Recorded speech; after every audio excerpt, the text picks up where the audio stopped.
How's it going, guys? Back with another stream. We're gonna be playing a different version of Abzan today. Um, we're gonna be testing Skyclave Apparition. So the cool thing about Skyclave Apparition is it's a 3 mana 2/2 that is a very versatile removal spell. Like I've noticed that the deck has kind of a blind spot to answering stuff like Clothis, Heliod, and just having the upside of being able to like exile a planeswalker like Red and Six to fairy stuff like that. It's kind of nice that doesn't like ramp them like Assassin's Trophy does. So it'll be interesting to see how it performs. I've heard a lot of positive reviews um, amongst the group chat that I have that are testing this version of Abzan. So since there's like double white in the cost and double black with Liliana, I think we're gonna have to pivot the backbone of the deck to more of a black white based deck than like a black green base. Um, so what that means is it's kind of like what Jund went through, where they had Liliana, they wanted to run Season Pyromancer and Croxa, but they also wanted mana for Scavenging Ooze. Um, so they just cut Scavenging Ooze for Cling to Dust, and I think this deck kind of has to pivot to that kind of mindset if we were to keep the Skyclave Apparition. Um, so instead of Cling to Dust, we have Spell Bombs because they're recurable with Lurrus. And having the spell bombs main are nice because that way we can open up sideboard slots on the board.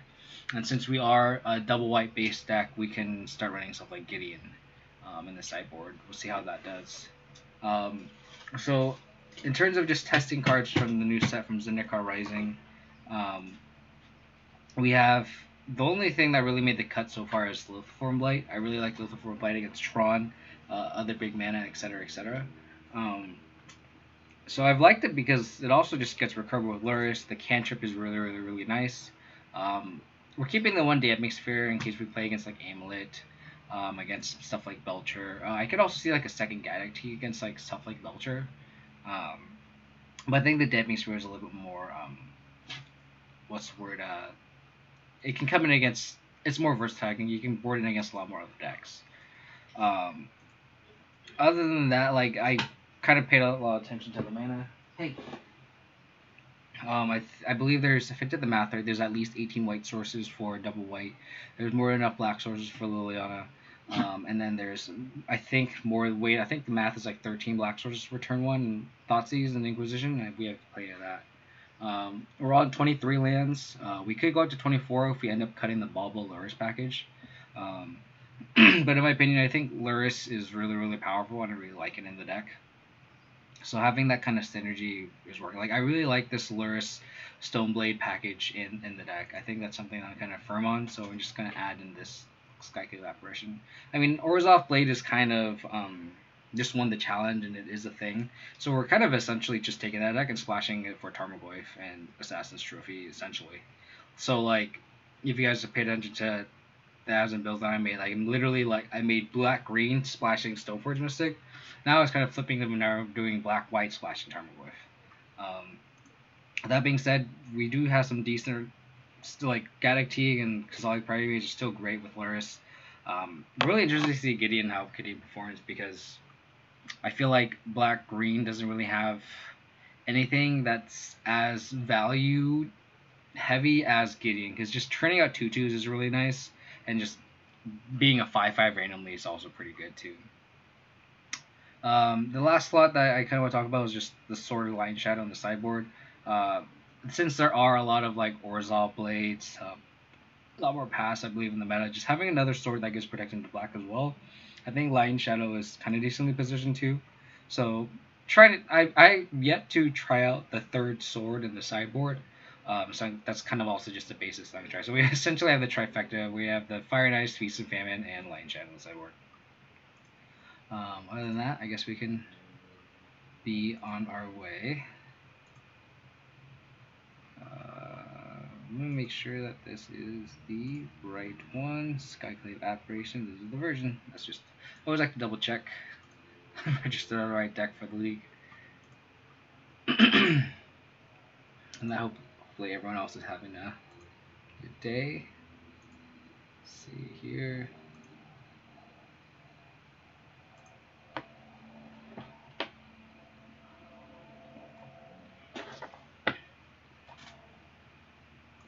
guess I would like to go first. Cool. Hopefully you can draw a bauble.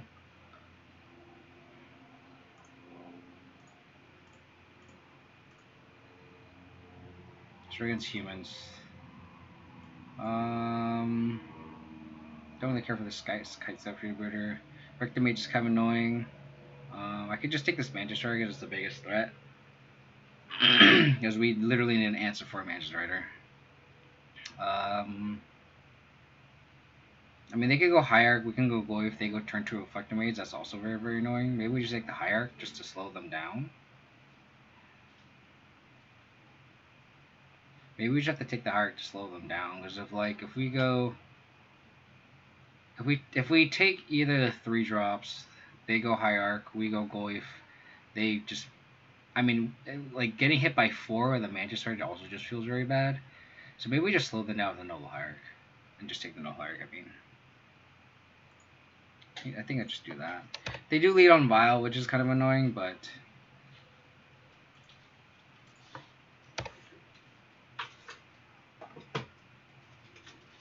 There we go. They could kite sail us. They're definitely kite sailing us. So I think what we're gonna do is we're gonna cast the Bauble and play Tarmogoyf. Let them kite sail us, and kite sail's not gonna take anything. Then we could probably Bauble them. See what they draw. We could probably just done that first.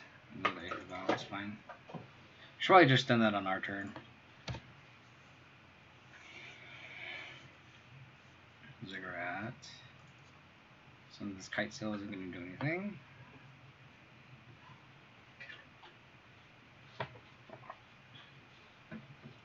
Oh wow! So they wanted to go double Vile. Interesting. Well, that's unfortunate.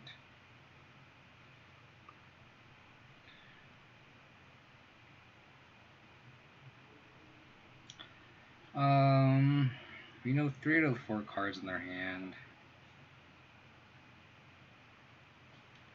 We could...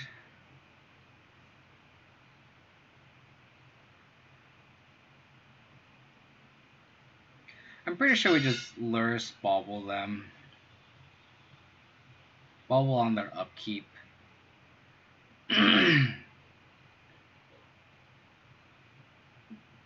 But we want to fetch just to get the extra damage in. Yeah.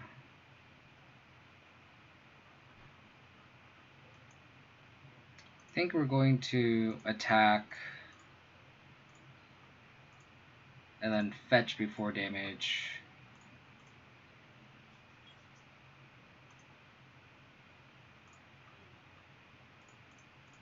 Play Lurrus. And play a Bauble.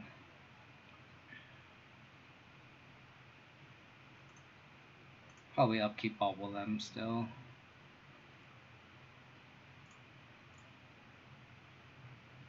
Double Hierarch. Okay. So you know 4 out of the 5 cards in their hand. Gonna kite sail us. Cool. So them not missing on a 3rd land and not being able to Reflector Mage us is huge, because then we can just attack. I guess it depends on if we can read them on a 2-drop. If you want to attack into our Lurrus into it.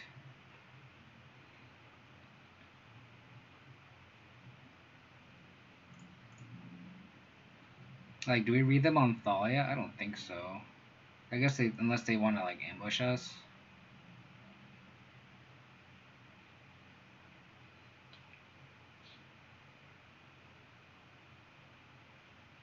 So let's Bauble ourselves.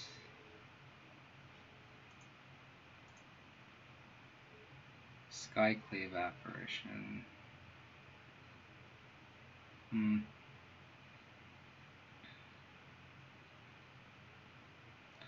Probably play a Concealed Courtyard and attack. I'm just gonna shove.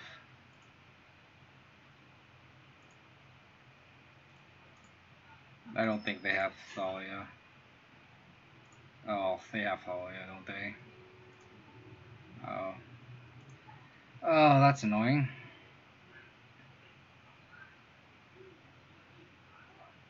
Wow.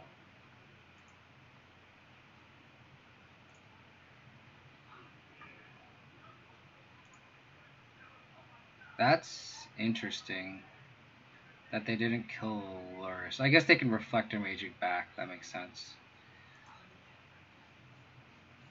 Well, that's an unfortunate attack. Maybe I should have been a little more scared.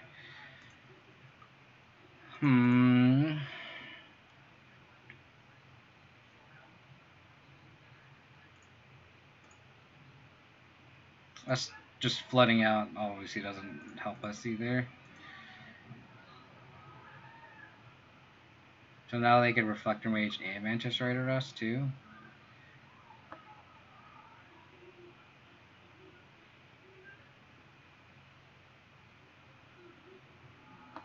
Sure.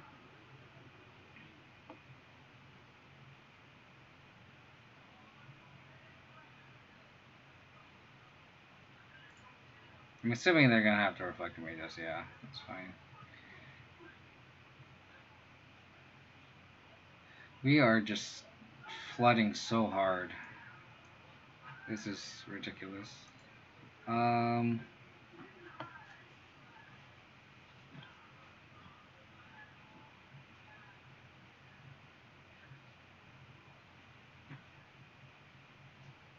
So they have 0 cards in hand, but a fresh crack at a Waterlog Grove. We're definitely Skyclave Apparitioning. But it's just a matter of what are we going to Apparition.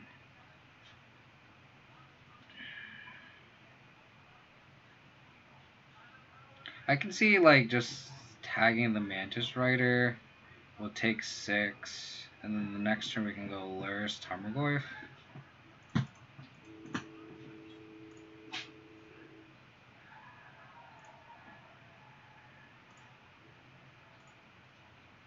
And hope they just don't draw a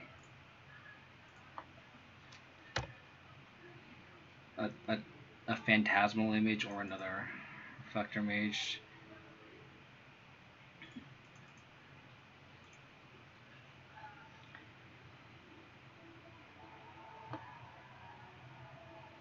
Them digging is good.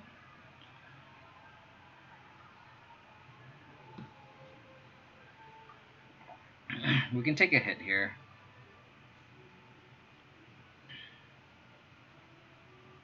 Okay.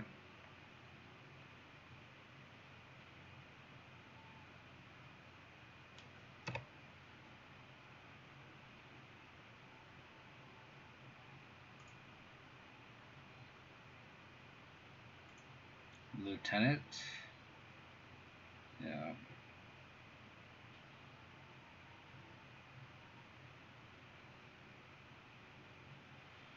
Stoneforge Mystic.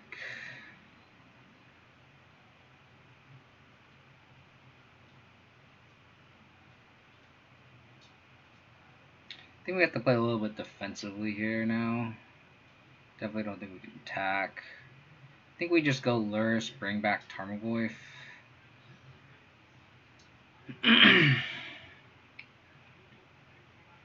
Play a fetch land.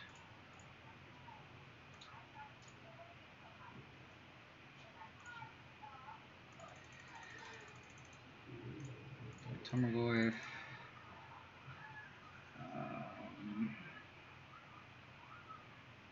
Gustave Verdant Catacombs, just like a fetch a Triome at the end of turn.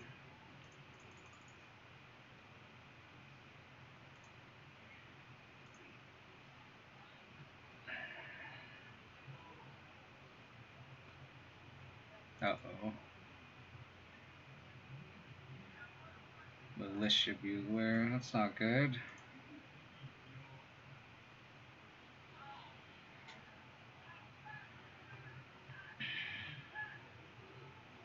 Kitesail Freebooter, we got it.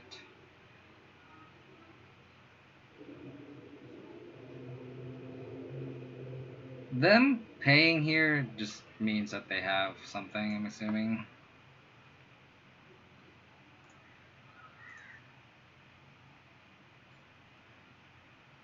No reason to pay the life if their last card isn't a 2-drop.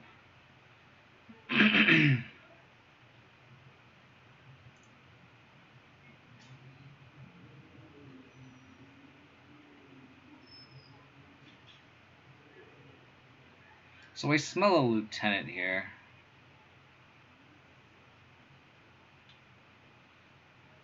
That's the case. I guess I can block here. Block here. 1, 2, 1, 2, and then we can just play Batterskull next turn. I think we're just trying to stay alive until we can cast Batterskull.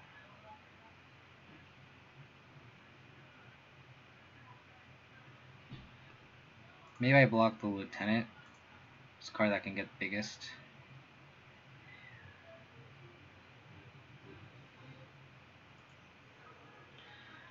Okay.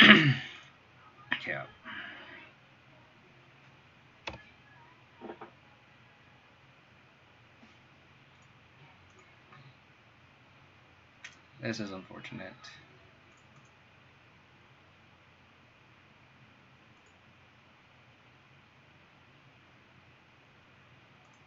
Maybe we should have double blocked the Lurrus.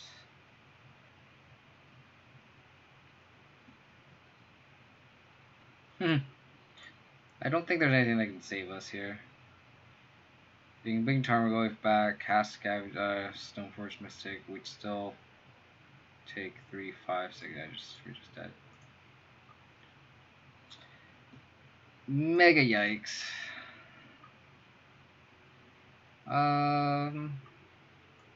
Pouring the explosives. I think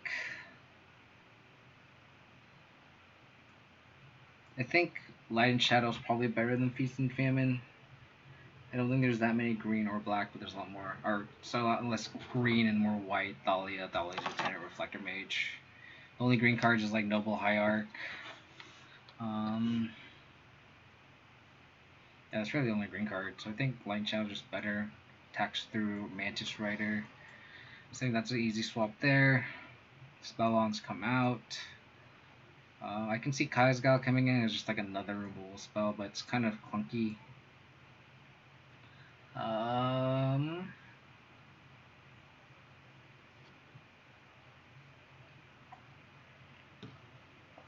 mean, just go like this because this card's still pretty good. Even Thoughtseize, even though we take the 2, it's still pretty good. I kind of want Kaisgal. Maybe like I can see Kaisgal better than Thoughtseize maybe on the play mode. Just like swap one, so like this.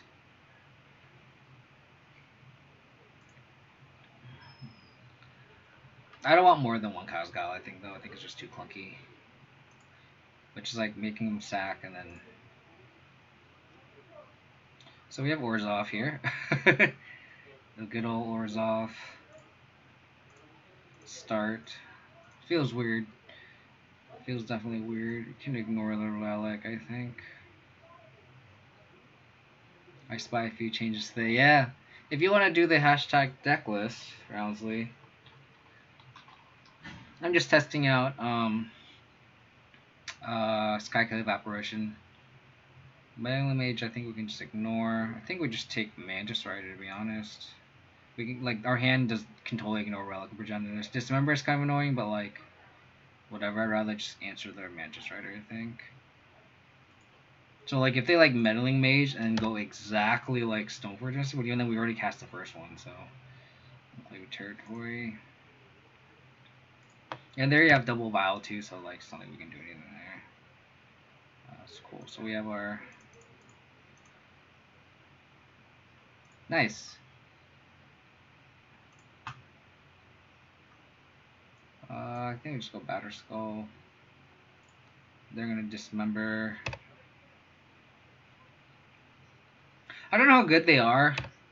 I mean, we're literally just. I feel like we're at this crossroads where like, do we want Scavenging Ooze or do we want Skyclave Apparition? And I think Skyclave Apparition is probably better than Scavenging Ooze, since we just swap it for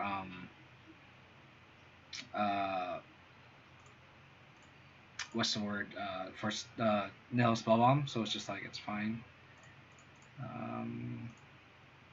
So probably get the sort of light and shadow, probably gets the most protection.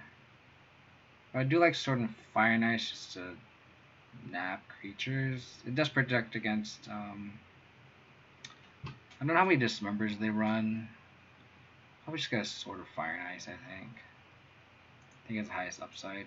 And then playing Aether Vial is good, because then if they play the other Aether Vial, we can just blow up their whole world with explosives. Yeah, so that's the other thing too, is like, if you look at the list, like, I could see a world where we just swap Skyclave Apparition with just Lingering Souls, and have 2 Lingering Souls. That's the other option we can go with the deck too. So we're just playing around with the slots. We'll see how it goes. Cool.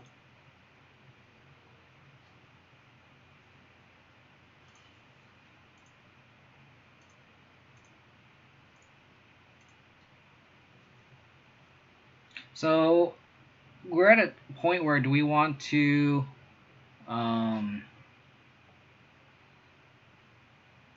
engineer explosives and kill everything? And I think we do.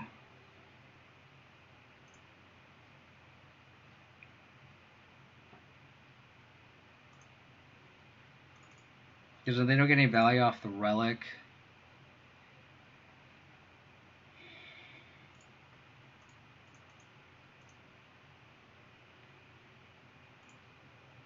we just like 3-for-1 them, and they're forced to play this Meddling Mage.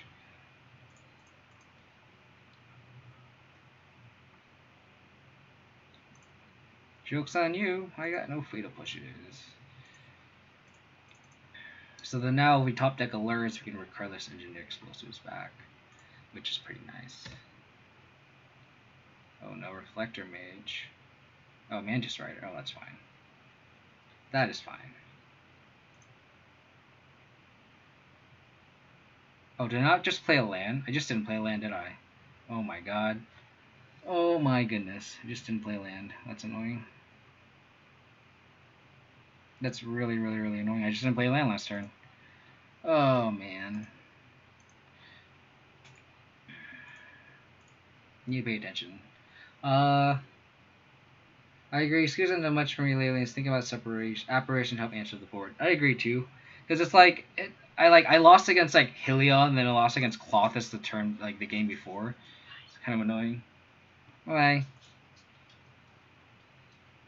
Yeah, streaming and playing is rough. Nice. Okay, well, we just never punished. I guess they just know they can't beat a Battle Skull. I guess a Battle Skull with the Sword of Fire and Ice would go up to it, which is fair, because we just attack through, shock them. Pretty decent.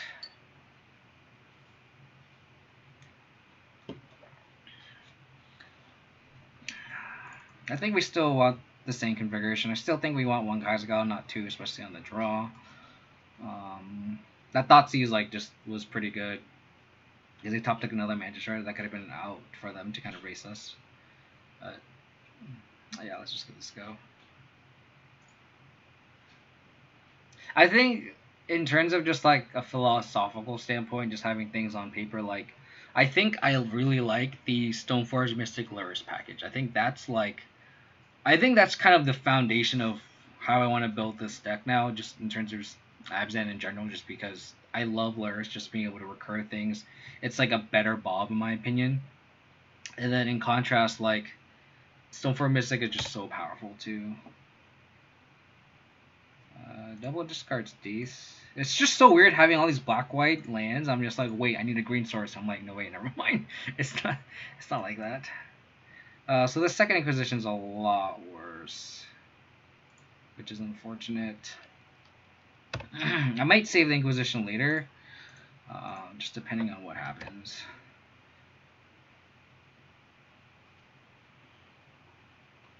Because now they just play everything that they really want to. Unless they top deck a 3-drop here. If they top deck a 3-drop here, this is where I'm like, okay, well, I definitely win the Inquisition. And I think Inquisition is just a lot worse going forward. So I think we just Inquisition now. Hope we hit something, which we did. Okay, that's sweet. So the hand is nothing. Best draw for us right now at this point is probably Mishra's Bauble. We just like discard the hand to shreds. You pick your draw from the graveyard with Lurrus, yeah.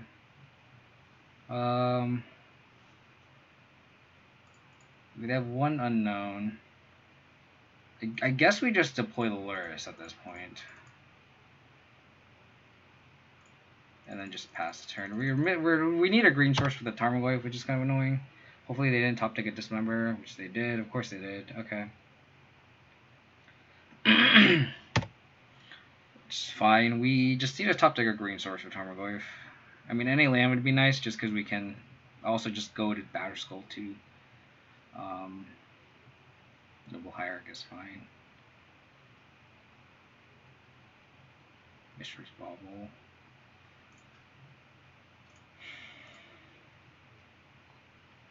Probably upkeep draw.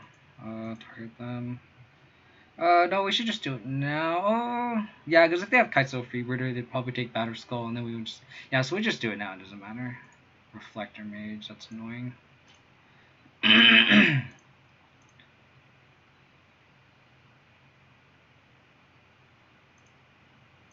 There's our green source. So they drew Reflector Mage. So they Reflector Mage in hand. One unknown.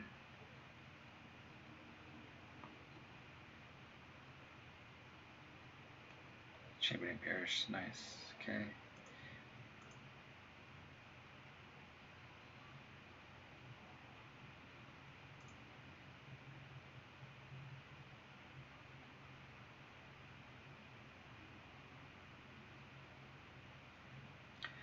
Trying to figure out what I'm gonna do on my turn. Am I gonna play this Batterskull? They bounce us with Reflector Mage. Bounce the Germ token. Then we could probably just play Tarmogoyf and then hold up Path the following turn, and then the following turn after that we can probably put Batterskull to Tarmogoyf and attack. So I think that's what I want to do. So like the reason I'm asking is, do I know crack this Silent Clearing? And I think the answer is no. Or cast this Path to Exile on this Champion of the Parish. So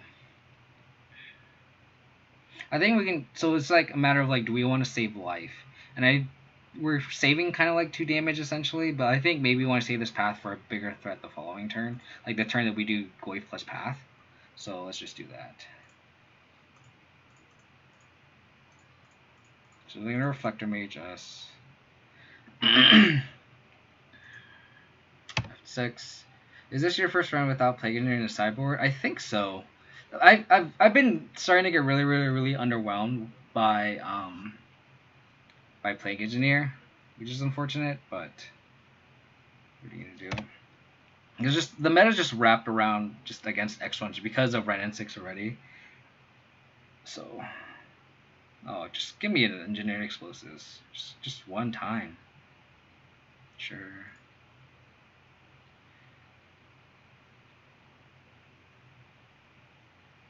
I think we can crack this clearing first just to see what we get.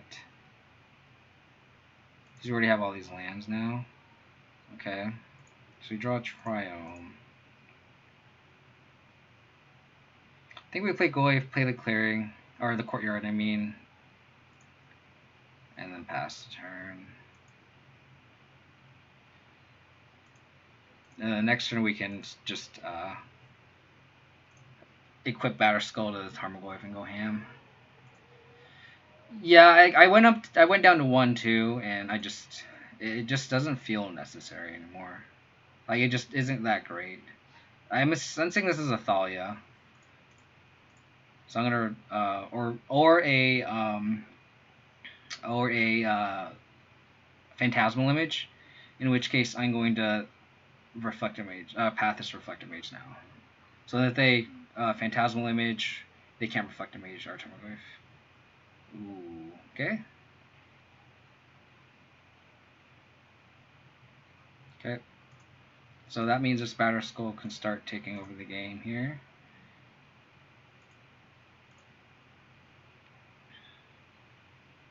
We're drawing a lot of lands here. 1, 2, 3, 4, 5.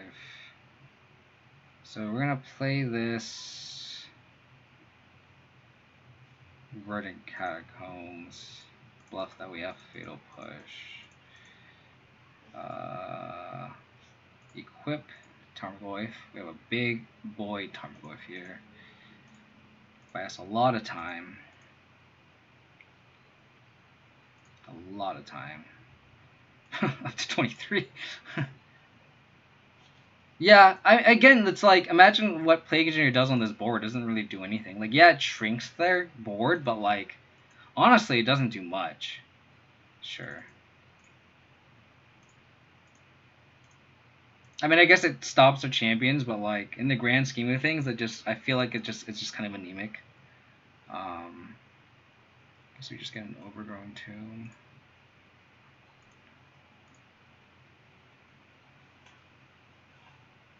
Wow. I guess we play just Sword and Equip.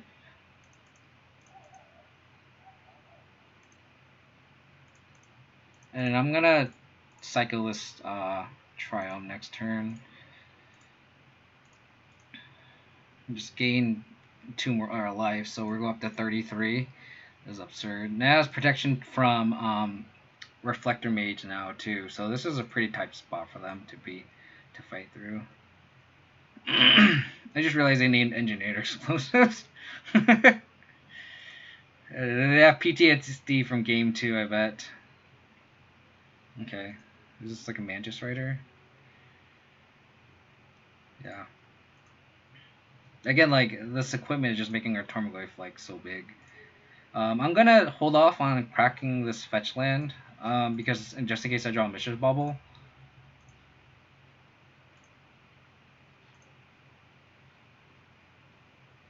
Nice. I guess we cycle.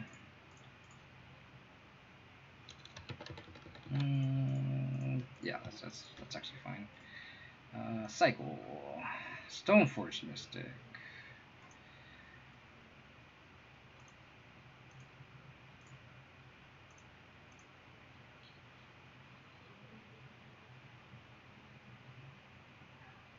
So now we have light and ooh, they're letting it through? No way.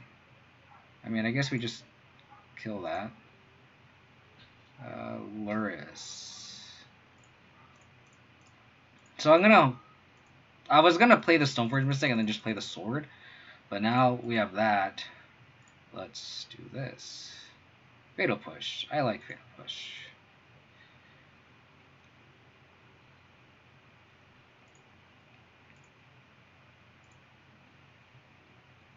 God, I love Lurrus so much.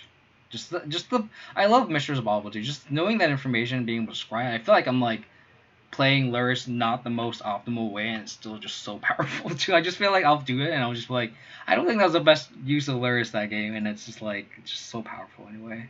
Just being able to know that knowledge and just having to scry, just being able to have that ability to manipulate the top of your card of your deck in our colors is just so powerful.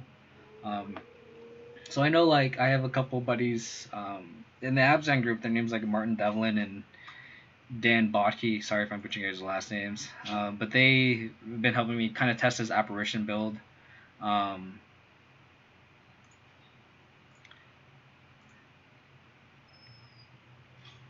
guess I just push this.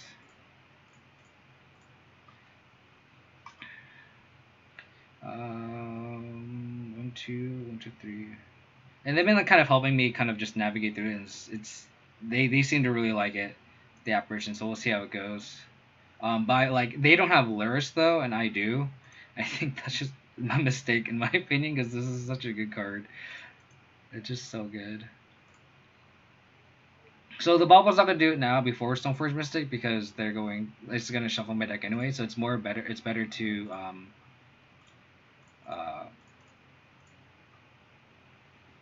like the game is over, but like in another situation, you want to make sure to crack the bauble after you cast a Soulful Mystic if you have a fetch, cause to manipulate the top card up, because obviously the Soulful Mystic shuffles it. Because I noticed on myself on stream, like I'll play the bauble and I'll be like, oh, I want to target myself, and then I'm like, oh, I'm gonna play Soulful Mystic anyway. I should have waited.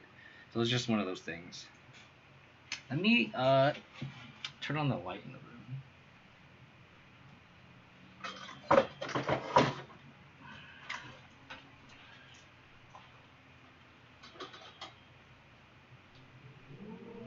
But after a great start, 1-0 beat Humans.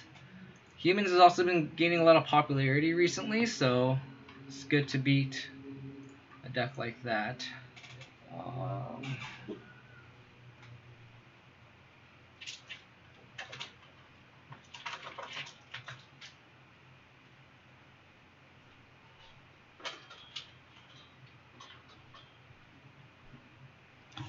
And I hope you guys are staying safe, staying healthy. Hope you guys are having a great weekend.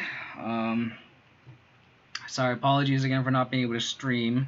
I think I've been missing the weekday streams on my end. I feel like I haven't been able to stream on the weekdays as much.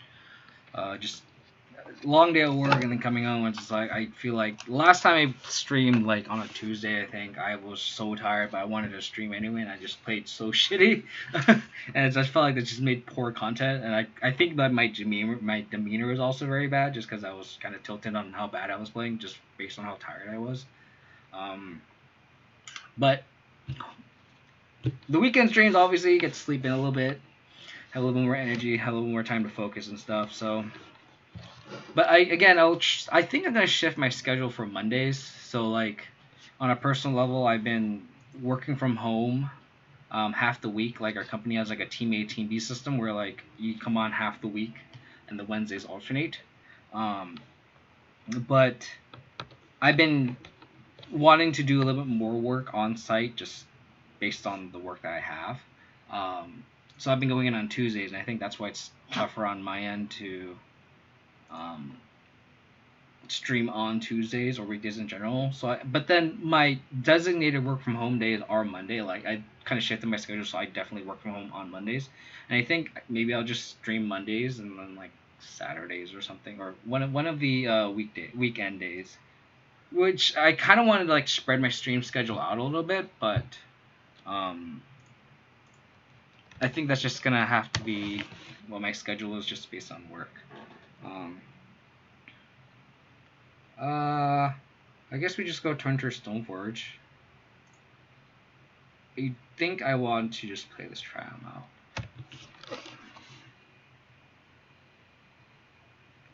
out. Opponent's like, Abzan. What kind of person is playing Abzan right now?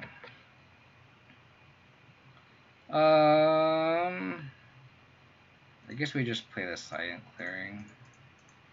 Cast Stoneforge Mystic. Basic Forest Pass is really, really interesting. So next turn we can play Spellbomb and then flash into Battle Skull, I guess. No, it's Amulet. Okay. So which is fine, because that means we can play the sword, or flash into the Battle Skull, and then the following turn flash in the sword, and then equip the Battle Skull. Protection from green is pretty nice in this matchup. The other Damping Spear is going to be kind of nice too. The 1-up Damping Spear added in the sideboard.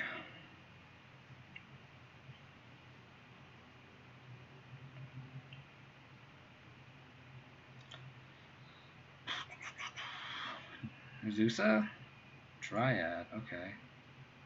That's fine. That is fine. So we play Battle Skull, Valakut. So they have the they have the Valakut. So we're gonna flash this Battle Skull in.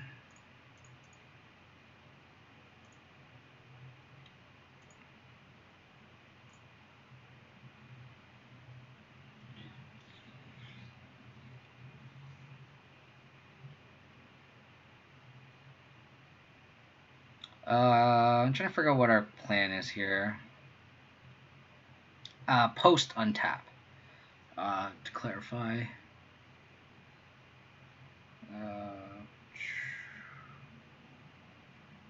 So we have enough mana to...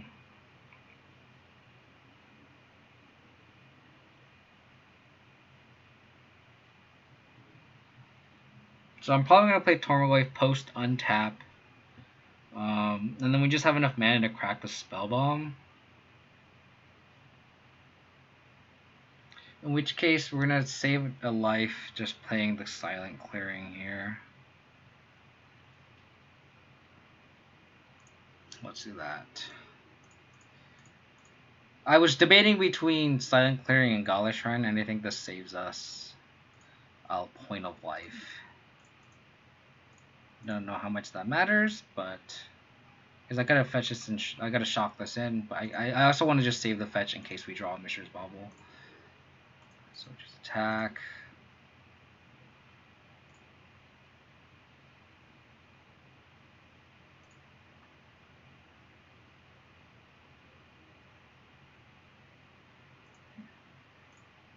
That's unfortunate. Maybe I should have cracked this first before.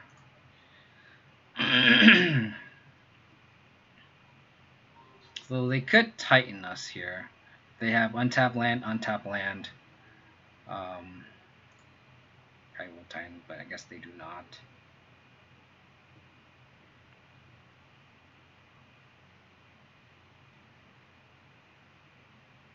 Untapped is scary. Amulet of Vigor is also scary.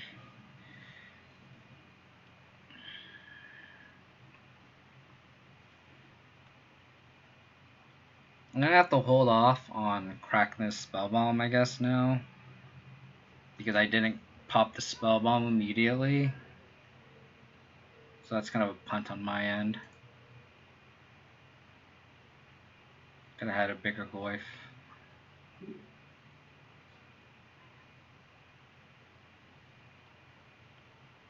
Sure.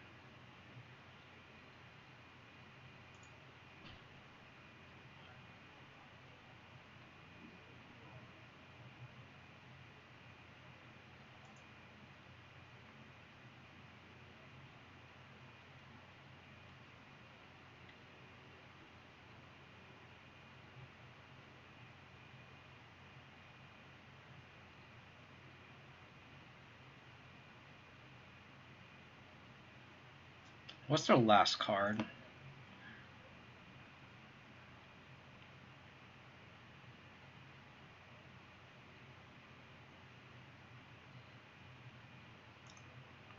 Cool.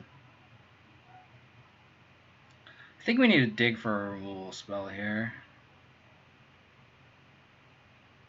So I just target my spell with a Spellbomb? I guess I do.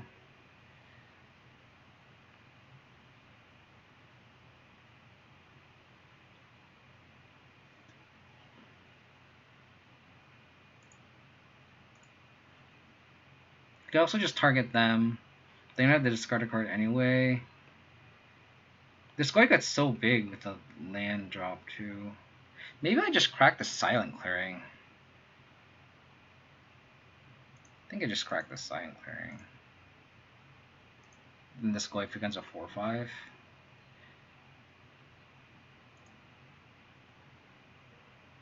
Path is a great draw here.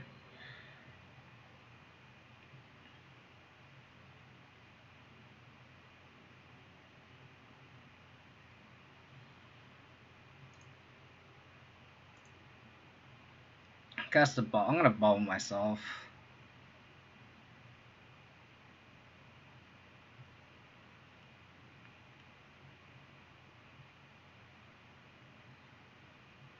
I could also see an argument for bobbling our opponent too, just to see what they draw.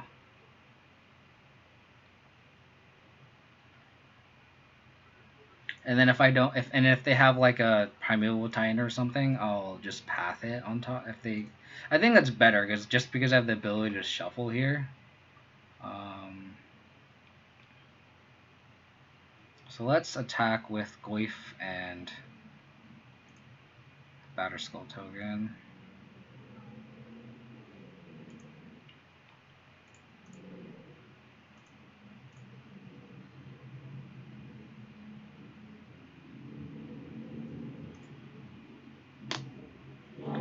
Here I'm going to actually target myself now with a Spellbomb and crack it.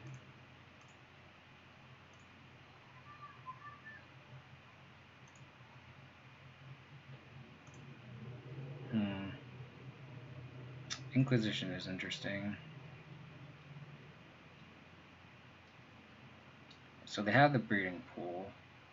So yeah, so now I definitely want to Inquisition them. See if they have Primeval Titan or something, or a Summoner's Pact. Nice. Okay. So now I can bobble them. Wooded Foothills. All yours, buddy. All yours.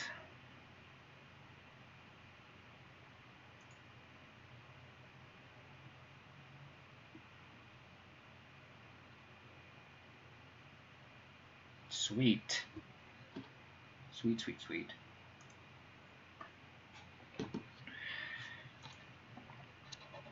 The Inquisition was a clutch draw, to say the least.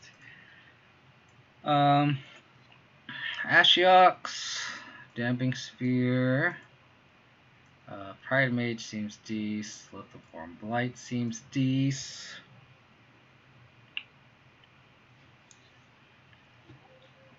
Probably cut Fire and Ice, doesn't attack through anything. Probably shave a Stoneforge Mystic. Spell Bombs obviously can go. Trim a push.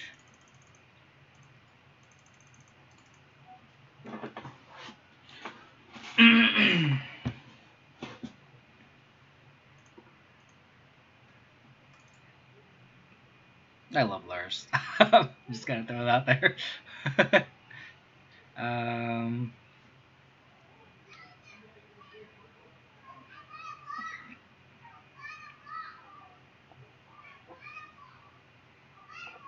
Two more cuts, you say?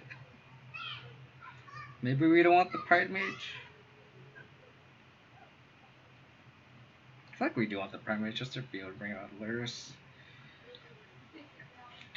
It's kind of a slow answer too. Excuse me, Amulet of Victor. But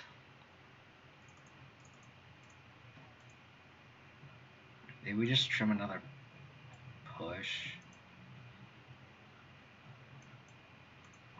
Maybe we don't want this Qasali Prime Mage anymore, just because it's kind of narrow. We already have the Skyclave Apparitions.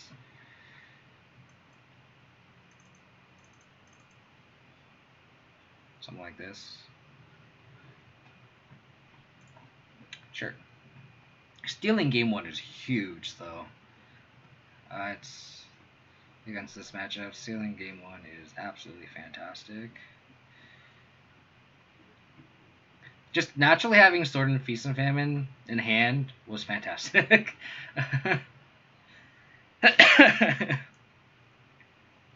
Usually when you have a sword in hand, you're like, oh, it's like a dead card essentially. But in that specific situation, that Sword, Feast and Famine was pretty clutch, not gonna lie.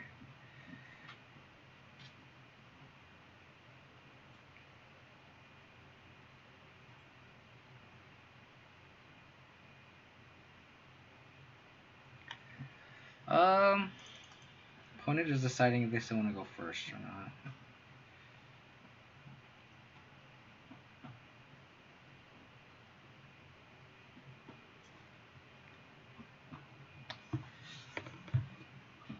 Ooh, this is so close.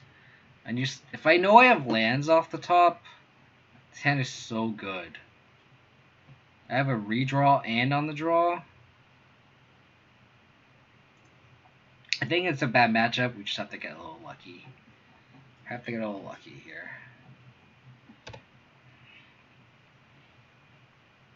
Come on, deck. Fetch land off the top. Fetch land. Stirrings. I didn't realize Amulet still played Ancient Stirrings. Interesting. They got Windswept Teeth. Land. Okay. That's not bad. That's not bad. So they have Bajuka Bog. Double Summoner's Pact. Okay. Let's take one.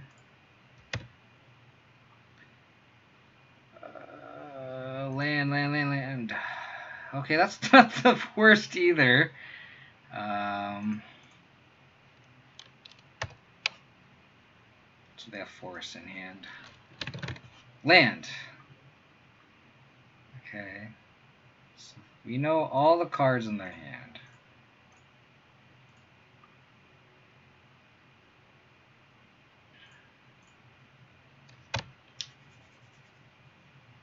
I just hope they play like Bajuka Bog.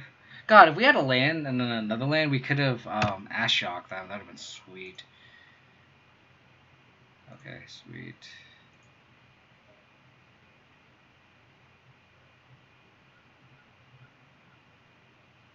I think I want to Lithoform Blight here just to draw a card.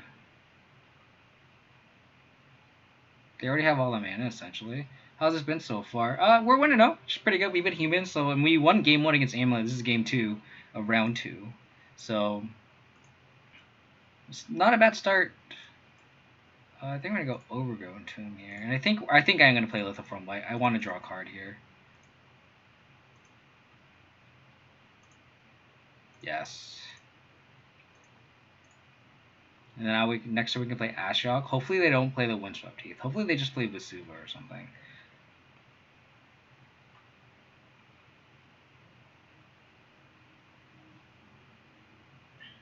Bog. Okay.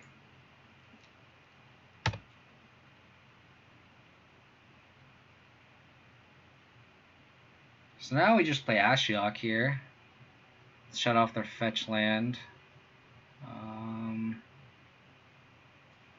Yeah, I think I just like playing Ashiok here. And the next turn we'll go Thoughtseize plus Lurrus.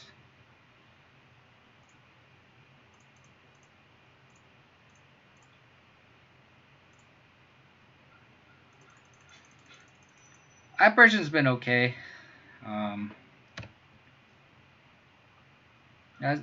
It's really just more of, is this a 3-mana removal spell better than Scavenging Ooze? Because like this taxes white, Scavenging Ooze taxes green. I don't think you can do both. So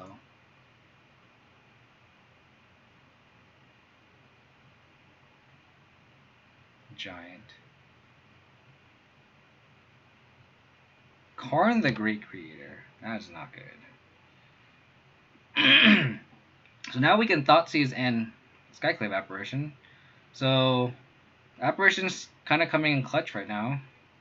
Not gonna lie. Oh. You're not going to... I'm gonna sandbag this Thoughtseize.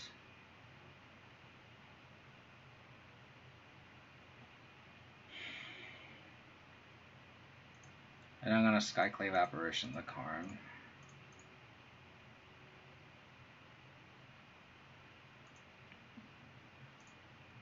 Yoink! So Skyclave Apparitions, you know, this is pretty decent. You know, this is Karn got taken over the game. You know, it's not bad. Not gonna lie. Oh, another one. Okay.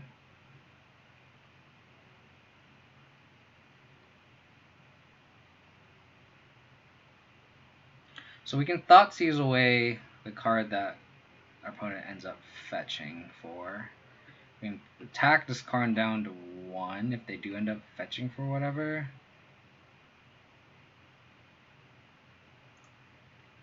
Unless they get like, oh, okay, sure. Garrison, okay. Growth Chamber, okay. Sure.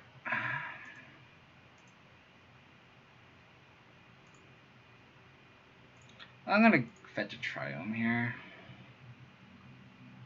An untapped land would be very good for us, because then we can go Thoughtseize, Stoneforge Mystic, and cast Damping Spear. We'll see how well that pans out, though. Yes, thank you.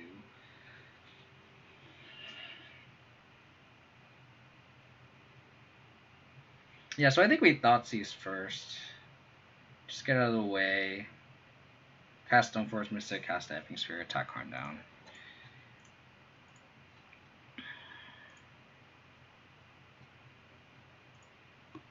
Yep. Skyclave Apparition, so far, so good. Make sure that if you're going to cast Damping Sphere and a bunch of other cards in the same turn, make sure to cast Damping Sphere last. I made that mistake once, and I'm never going to make that mistake again. Sword of Feast and Famine, please. And last but not least, definitely not least, is Damping Sphere. So now this Boros Scattersim doesn't do anything.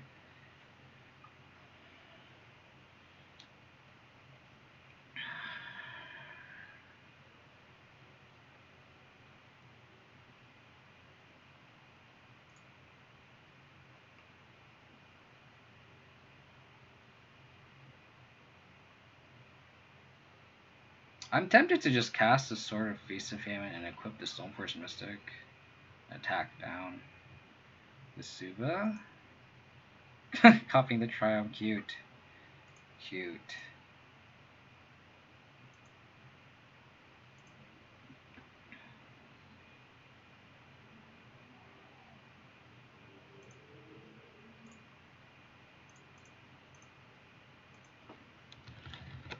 I'm gonna play around Dismember here.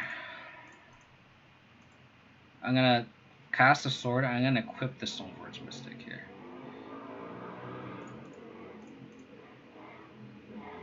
Oh, but he has. Oh fuck! I forgot Karn is a thing. That's annoying.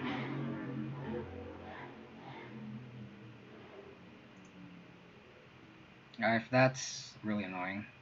Forgot about Karn. I'm a scrub. I am a scrub. Do I want to play around Dismember? I think I do. This is -3 or -2. Yeah, I want to play around Dismember here.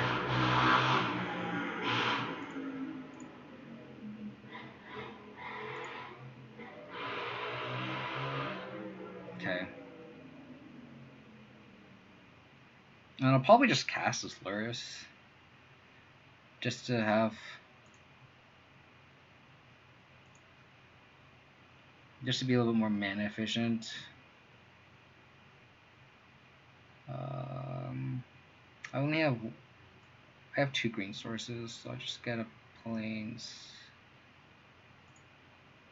And cast this Lurrus. Oh, you're right. Oh, I'm so dumb. Thank you for pointing that out. Not that it mattered anyway, so... Gosh darn, Damping Sphere. Damping Sphere hurting me too. That's unfortunate. Thank you for pointing that out. Trip 6 KB. Thank you for pointing that out. I am a scrub. So they don't have Primeval Titan, which is good news for us. They have Growth Chamber, Windswept Teeth, Unknowns. So let's crack this. We have enough mana to cast Lurrus and equip Sword of Feast and Famine.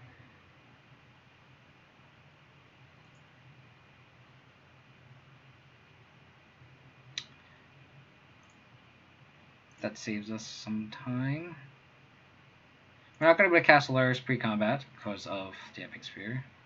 So we'll see if they have like a Dismember. If they have a Dismember, it's fine.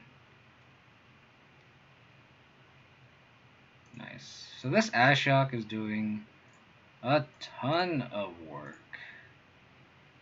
Now I think we just protect the Skyclave here.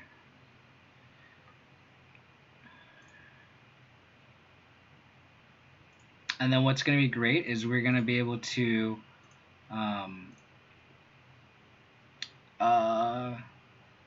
Let me see if I did the math. I should be able to cast Lurrus and cast Lithiform Blight, I believe.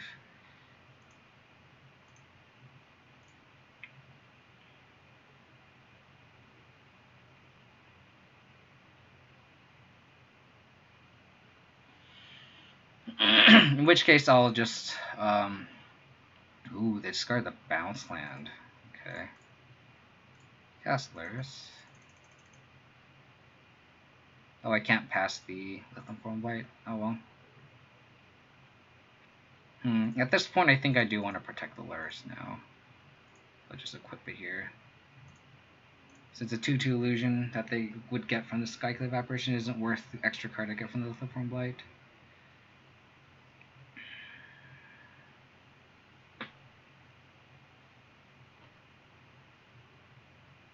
Cannot do math. I can't cast a Lithiform Blight because it's going to cost 4. Can't math today. Cannot math. They do get a 4/4, which is fair. Uh-oh.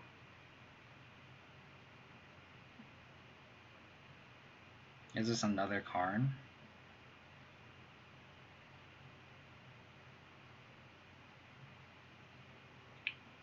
I think we can kind of... I don't know, I guess we can't ignore the 4/4. I guess we can't do that. Yeah, maybe I should have kept it on the Skyclave Apparition. Maybe that was the misplay here. Because if they dismember the Lurrus, it's like, that's not the end of the world. Opponent's trying to cast something. Okay.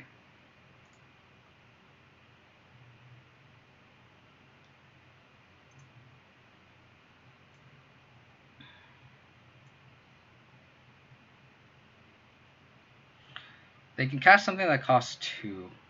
Ooh, explosives.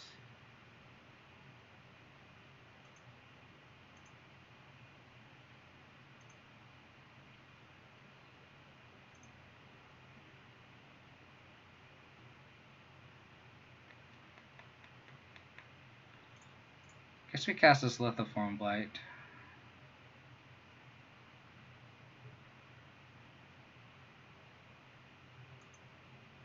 I'll just target the Valakut just in case they draw Dryad.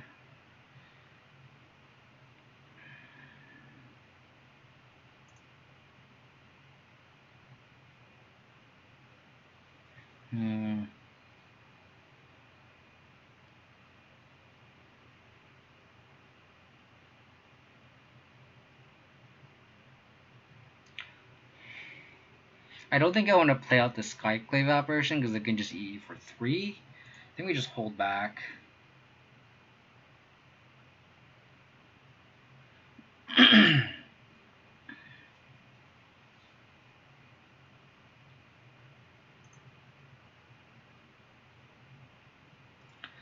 So we'll kill Karn, and then we'll attack our opponent. We don't have lethal yet, which is unfortunate. But attack Karn down, yep.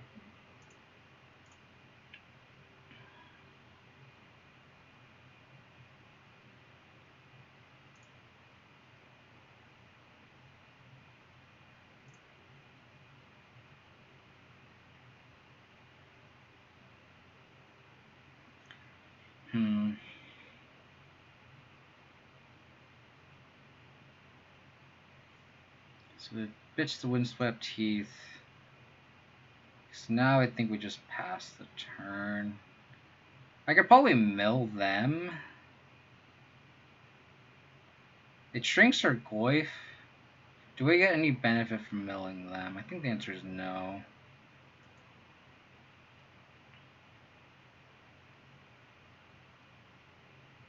That EE is really good for them.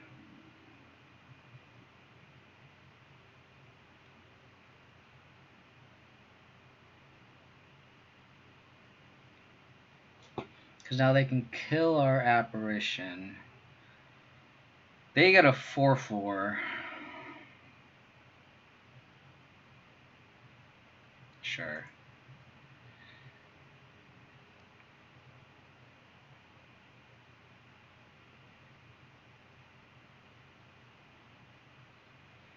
Do they pop now? That's the question.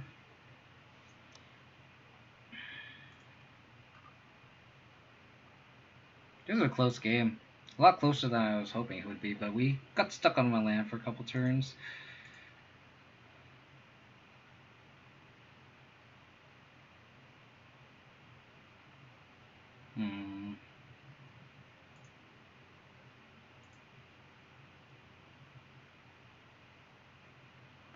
That's not good.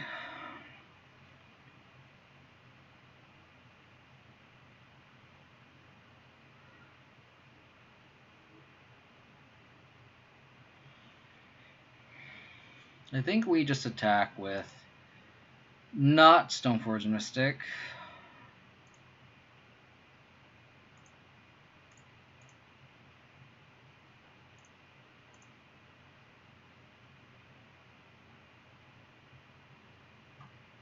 Blow up the world.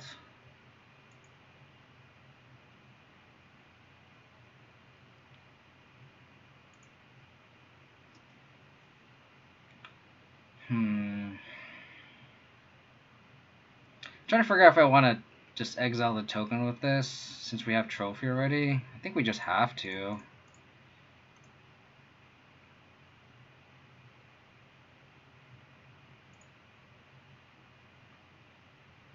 Oh, it's non-token. Oh my god. Oh my god.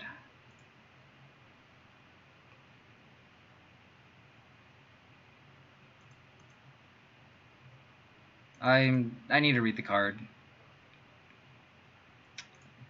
God damn it. Oh, non-token. Read the card, Kev. Fucking suck. No.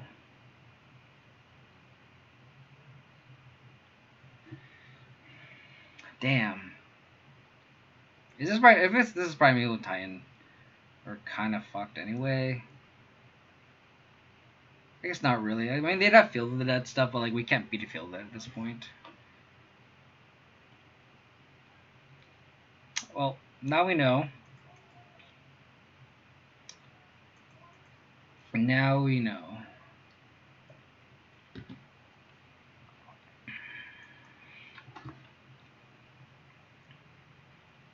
Probably get Field. Probably double Field here. And we just probably can't win anyway.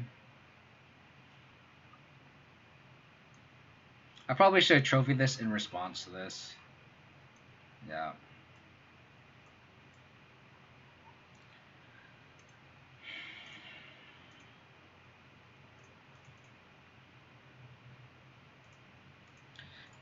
I think I'm just gonna concede here. I don't think we can beat this. We literally needed we really needed to keep Sword of Feast of Famine.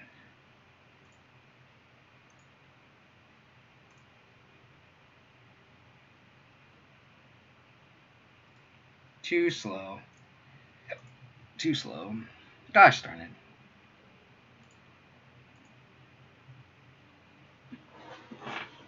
Maybe we want Light and Shadow then, out of the sideboard.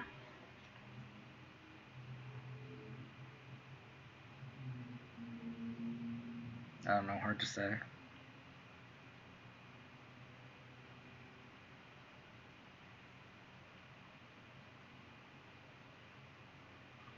Hard to say.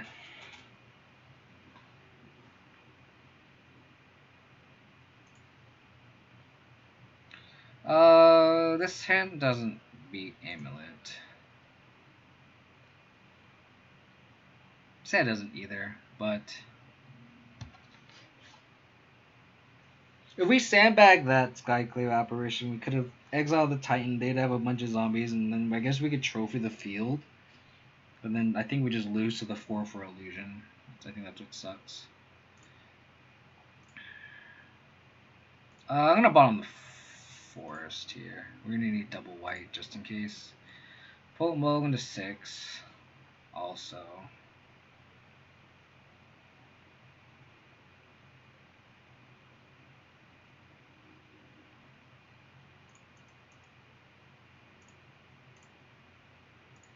Summoner's Pact.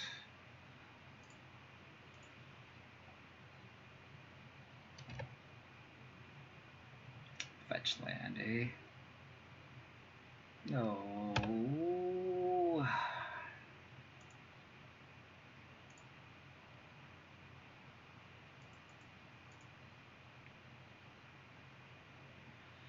This is why I kind of wish the black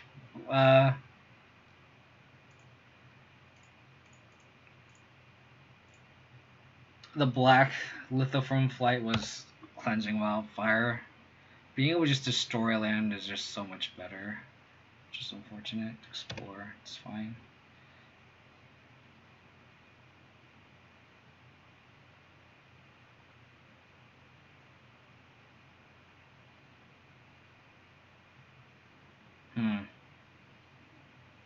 Wonder what that's supposed to mean.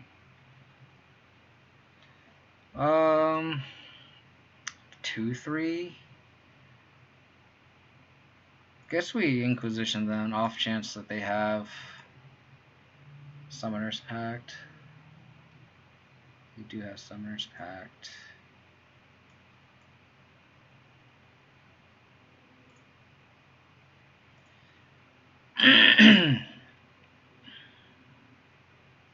I guess pay a land to, if they end up inevitably not blocking, we just attack, deal the extra point damage.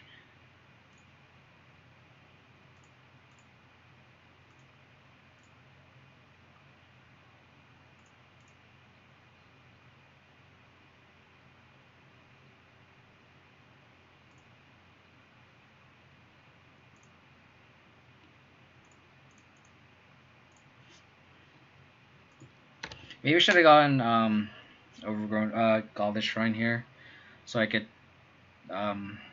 cast Apparition if I needed to. Hopefully they just go land, and then we can Liliana plus.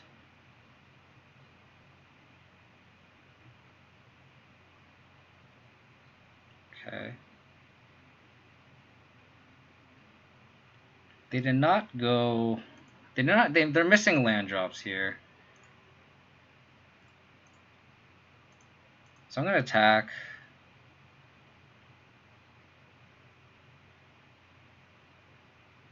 I'm gonna block.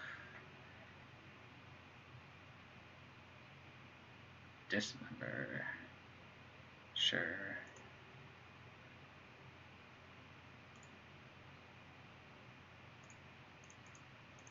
Which is inevitably fine, because now we just plus and pressure them.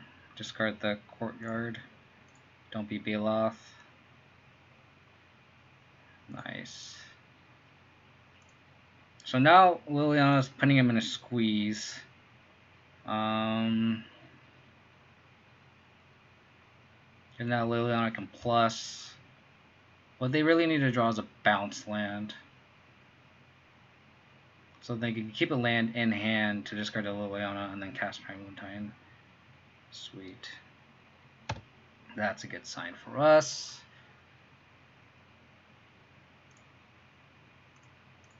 Plus this.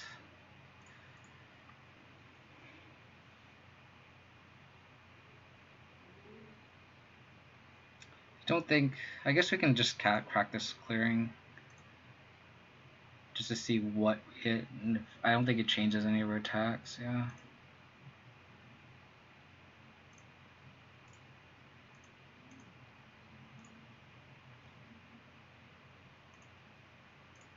Sword off the top would be nice.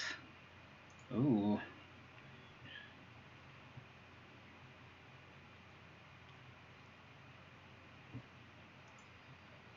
Sword off the top would be lethal here.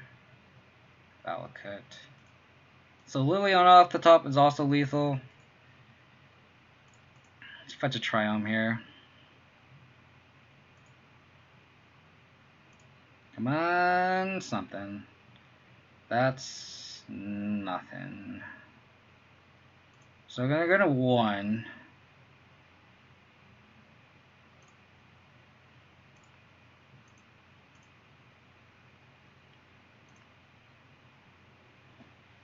I guess we can play the flats plus Liliana. And then if they draw a land here, we can ultimate them and just split the creatures with the lands. Yay! Sweet. What I got there anyway. Nice. Beat Amulet. Let's go. Bad matchup accomplished. I punted that game too. I don't think it would have mattered. I mean, I guess it's a learning point now that Skyclave Apparition does not exile tokens. Know that now. Skyclave Apparition does not exile tokens. Good to know. Alright, I'm gonna get some more water real quick, and I will be right back.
Oh, I love it when you spam the emotes around. Makes me really happy because I spent a lot of time on those damn emotes. Well, off to a good start. We beat humans, and then we beat a bad matchup in Amulet. 2-1, a pair of 2-1s to start off the stream, so not bad. I think this apparition list is promising. Obviously, I'm not missing Scavenging Ooze, but we haven't placed any graveyard decks yet. But even then, the Spellbombs have been pretty decent. I think with now playing with a ton of leagues now with Lurrus, I do kind of miss not miss, but I wish there was like a bauble versions 5 through 8, just because if you draw Lurrus, if there's a bauble in the graveyard, you just the value that you get and if your opponent doesn't kill the Lurrus, you just accumulate so much value. So I think Spellbomb kind of being that bauble versions 5 and 6 is going to be kind of decent. So we'll just see how well that plays out, and if I really do not miss Scavenging Ooze. So we'll see. How's it going, Basic Land Shark? Congratulations on your 5-0 a couple of days ago. I saw you trying out that green-white counters list that I was actually thinking about trying myself, actually. I need a green source here. Don't think I can bowl in this. How many green sources do I have in this new list? I'll look after I thought seize them. Izzet Signet is the best. And our opponent is not on Izzet Signet. Interesting. Just take the Reclaimer here.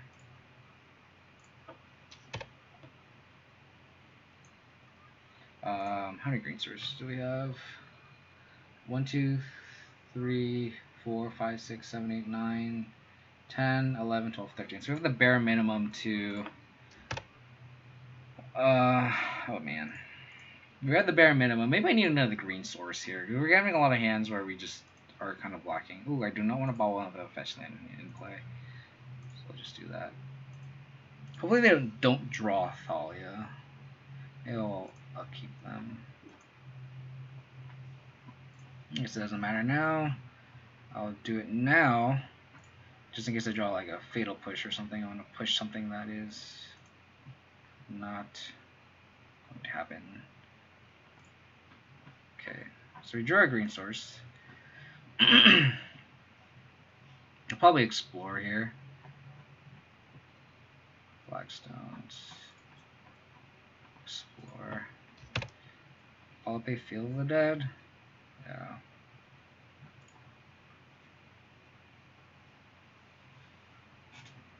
Yeah, the main deck Ario champions are just like a big fuck you to browse. So it's like, oh man, like it's pretty brutal, to be honest. I think we just Liliana Plus and just pressure our opponent this way. Discard the Gully Shrine. Next turn we can Path plus Goyf if need be.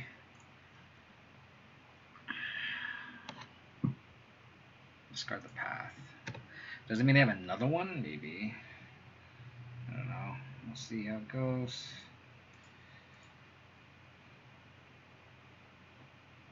"5-0 incoming." I don't know about that.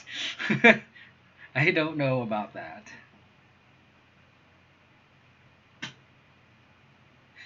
What's weird is like I haven't been playing against a lot of prowess though. That's a thing.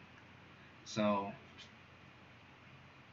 Blackstones, sure.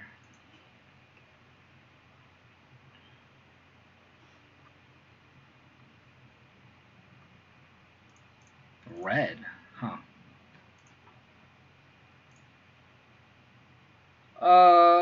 Ooh. Probably minus them.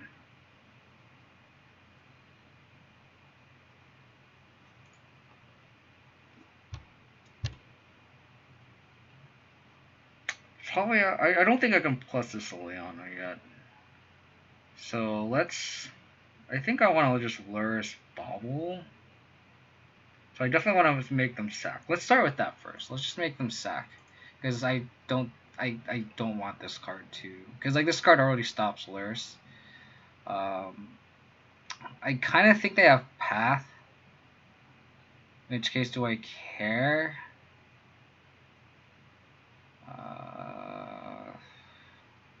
Don't think I think I just jam this Lurrus. Because if they have Path, they have Path.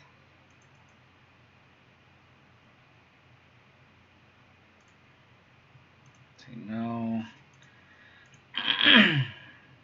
Yeah. Which maybe that's an argument for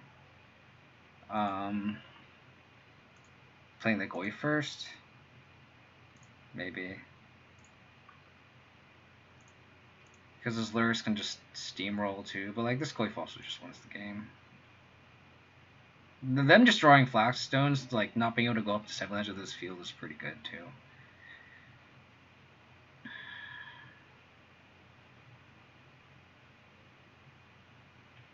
Triad, sure. Flagstones. Oh, so now they can Domri's call for whatever if need be. Fair. Fair, fair, fair. Oh, they can't call. Okay.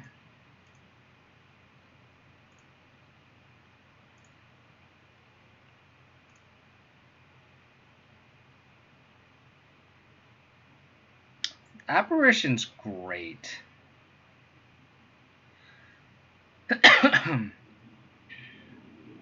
Because, like, we don't path them up to get field mana. This is fantastic. So let's just plus. Pitch the land.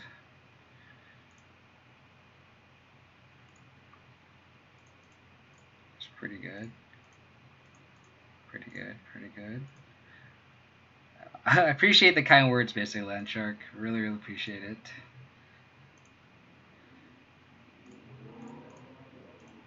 So, Titan Vial. Maybe without the vials. Apparition has gotten a Karn and a Dryad without ramping them. I think that's pretty clutch.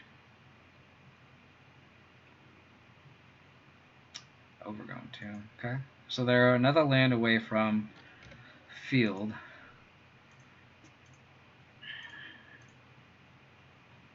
Mishra's Bauble.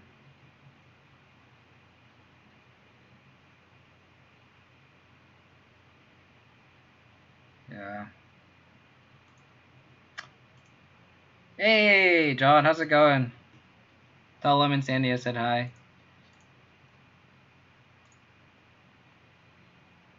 Let's bauble them. See what they draw. Celestia Sanctuary. Sure.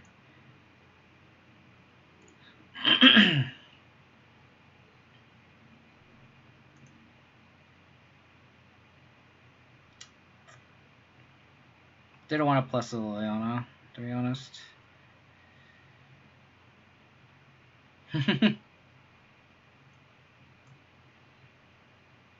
Hopefully she's not being too riled. See what they return with the Celestia Sanctuary.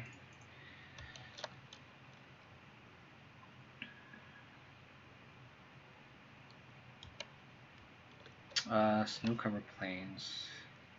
Okay, well, this is probably gonna get discarded anyway. Sort of feast and famine would be very decent here.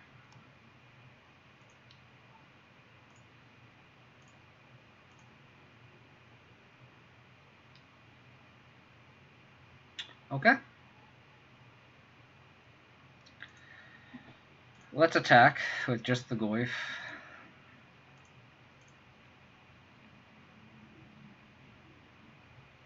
Yep, perfect. So now they are within range from Sword and Feast and Famine. So now we just like this.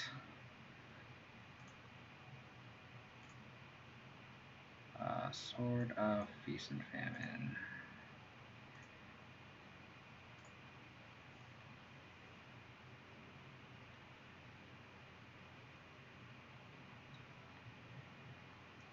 They attack that Liliana, I don't care.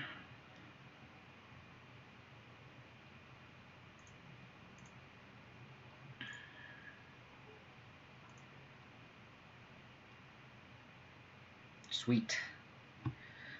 Sweet, sweet, sweet.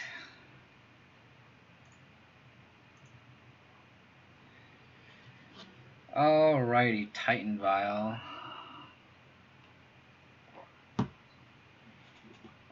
Probably swap Light and Shadow with Fire and Ice. Like I said, we need a way to plow through field tokens. Ashiok's just okay. Cut the spell bombs. Explosives are okay too, because like they're a little bit more low to the ground, so they have like Thali. Oh, I don't know if this version of Thali is. Maybe the new list is it doesn't have Thalias anymore. I haven't really been paying attention to how Francisco or whoever's kind of taken over the list, because I know Francisco played regular Amulet Titan, so they have Dryads. So no Thalias anymore. They have Grazers, Reclaimers, Skyclave Apparitions, Archons. Yeah, so I think we keep in the Ashioks. The Guile, the Lethal Blights are okay. Pride Mage is okay. Because they only have Dryad and they don't even have Amulet. Like, even against Amulet, I didn't even board Pride Maging just because, like, it's just... Like, now they have Skyclave Apparition. Like, we don't need this kind of, like, oh, I need to kill Amulet without ramping them with Trophy. So it's like... Damning Spear is okay. They do have the bounce lands, but I don't think it hurts them as much. Like, they're not comboing with the bounce lands. They're just, like, valuing us. So it's like, we're more worried about Field of the Dead, which I think I want the Lithoform Blights.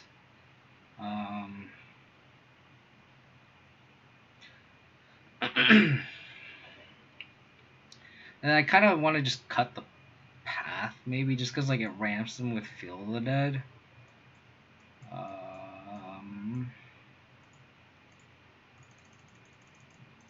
Maybe make one more cut. Maybe just bring in 2 blights. And like maybe cut a Lurrus. I like how it's red because it's like, oh, you can't have a companion. That's like, it's fine. I don't want you to be my. I want you to be my companion, but I don't need you to be my companion, Lurrus. It's okay. Yeah, I mean, I kind of want the 3rd. I just don't know what to cut. It's just kind of difficult. Like maybe we trim a sword and a Stoneforge Mystic. Like I can see that. I can also just see like cutting Fatal Push, but like they have like Archon that we just had to kill. Like Elvish Reclaimer is pretty gross. That's fine. Hopefully they don't have a Reclaimer on turn 1 because we don't have an answer to it. Sweet. Delivered.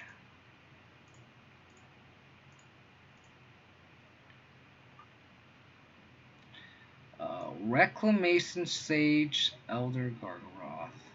Let's take big old Gargi. Alrighty. So hand just pretty bad.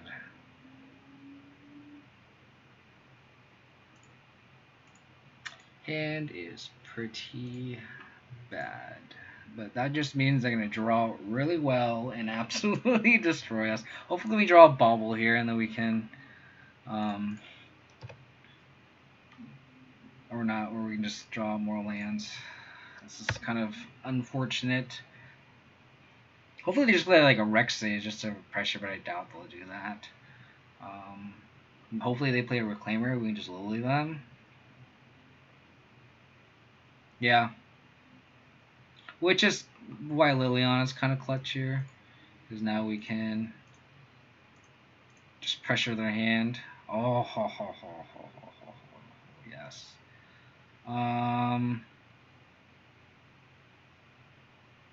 I think we just Liliana, though. I think we need to pressure them.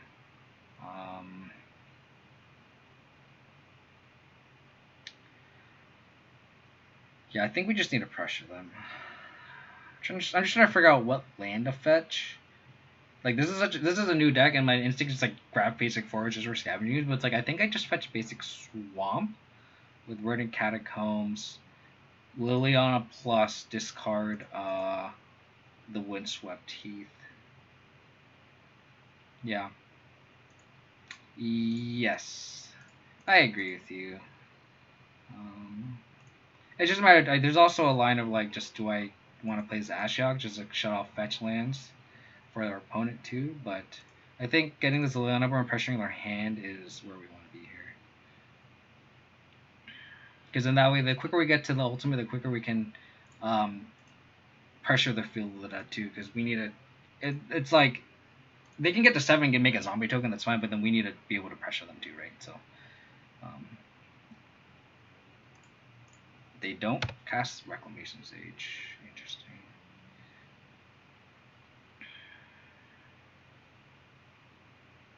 I think I plus and then I cast Ashiok here. Just Planeswalker them out, you know? Just got the Forest. We don't need that.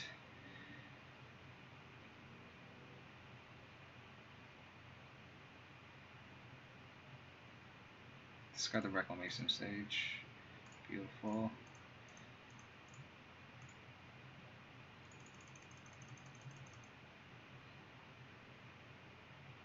Ooh, no Eladammer's Call. It's decent.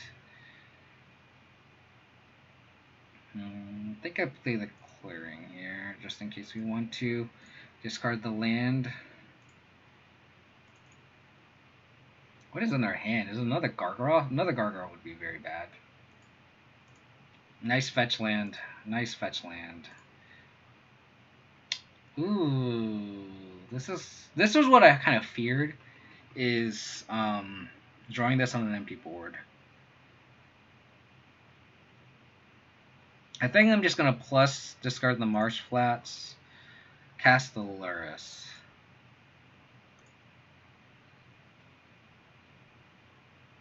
Blackstone, sure. And if they have Path, then that's just one less card to worry about. And like I said, this is like where situations where I wish we had another like bubbles 6 through 8, just so we can like get some value out of that exchange.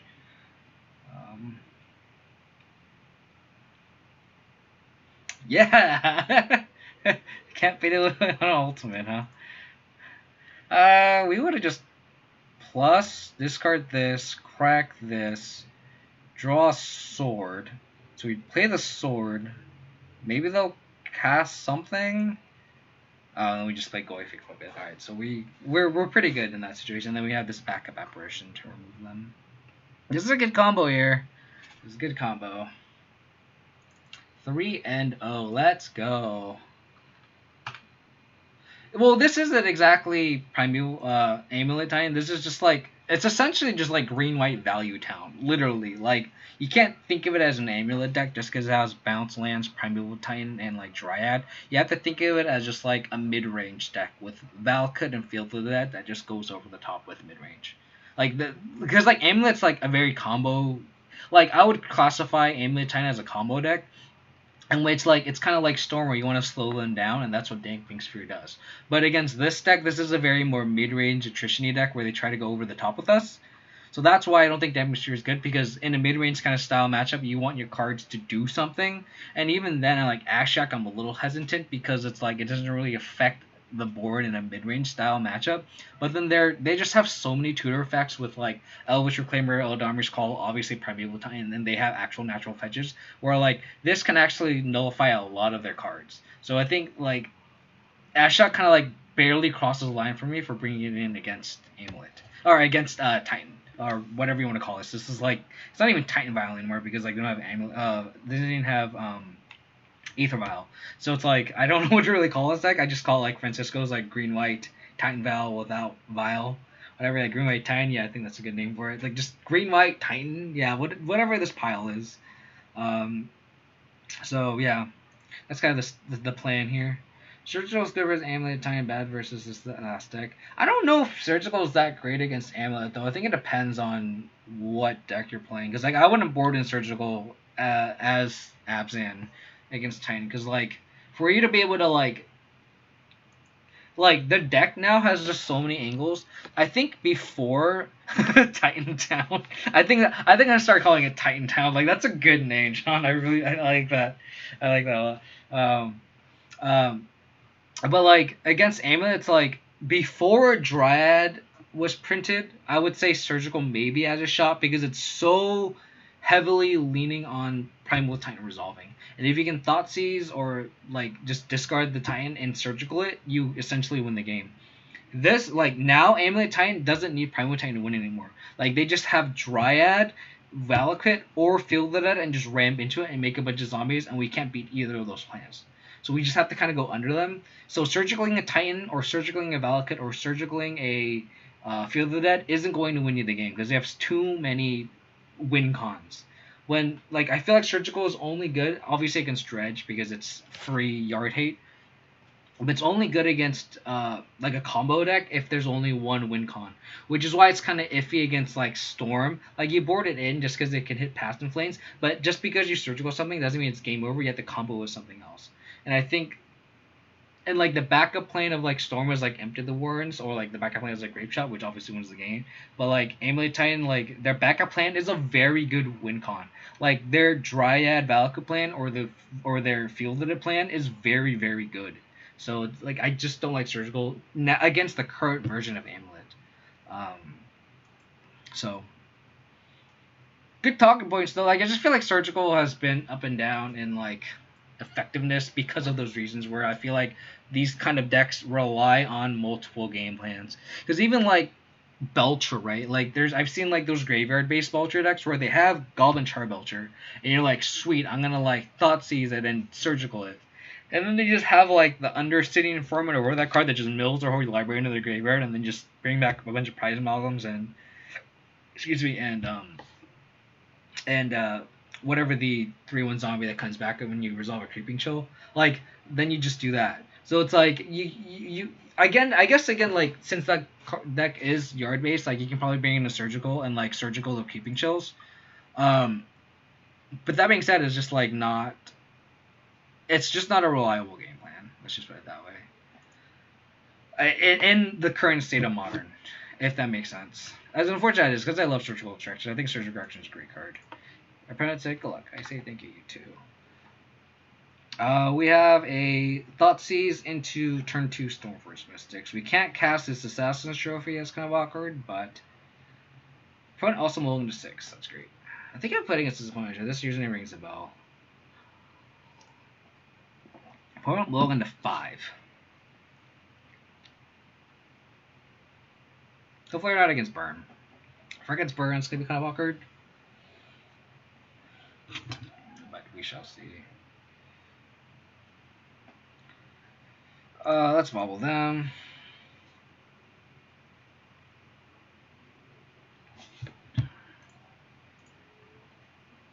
Dismember. Oh, they revealed Lurrus. So let's just maybe I should have waited on that. Uh-oh. My moto just froze. Is my stream still live? Can someone message in the chat that they are getting this? I don't know if it's my internet or if it's moto.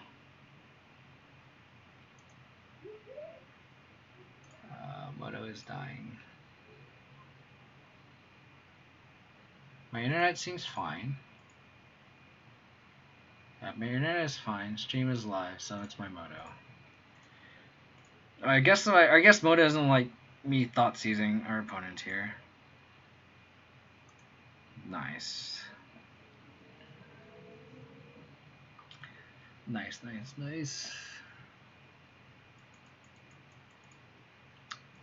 Can you just crash so then I can load you up again?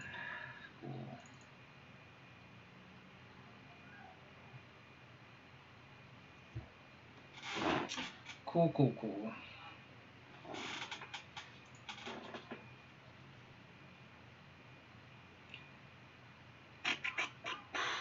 I guess we could take bets on what our opponent's playing. The only card is Dismember plus Lurrus. I guess it's Red-Black Shadow is my best guess. That is my best guess.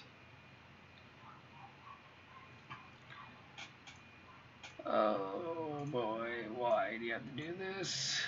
To me, Moto.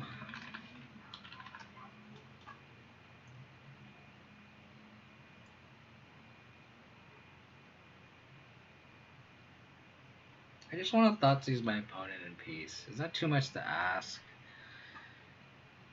I think Redback Lurrus is the easy Vegas line. It could also just feel like some sort of like Grixis pile. Or blue-red pile, maybe? I don't know.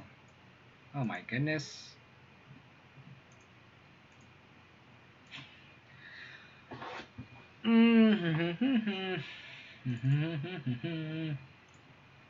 Does it time this? So I logged in, right? So does that count as a new timeout? Because that'd be very annoying if it doesn't reset and then I time out of that match.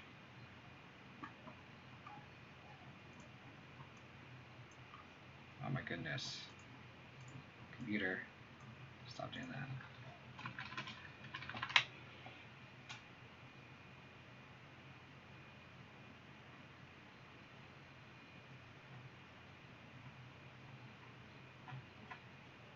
Cool.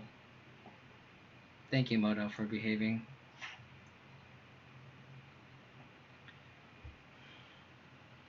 Swift Sphere, Lightning Bolt, Death Shadow, Bomac Courier.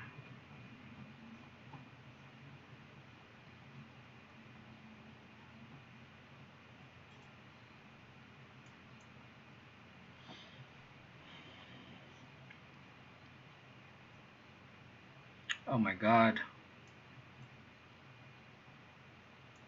Are we live now? Is Moto, are you live? What are you alive?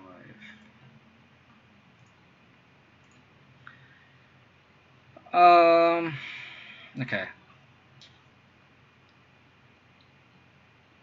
Oh yeah, Oops All Spells is a very good deck. I mean, it loses the forest, but even then, I think the graveyard dependent deck is a good backup plan for it too.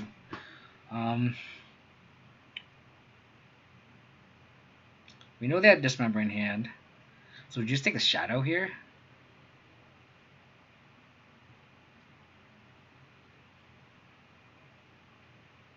We're gonna play this Stoneforge Mystic.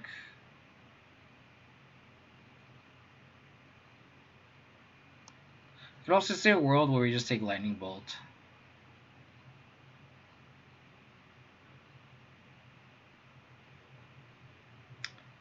Swiss Sphere is also a good take too, knowing that we have the trophy as well. But they're probably gonna play Bomat Courier. They're gonna Dismember Stoneforge Mystic. So 3, 5. They go to 12.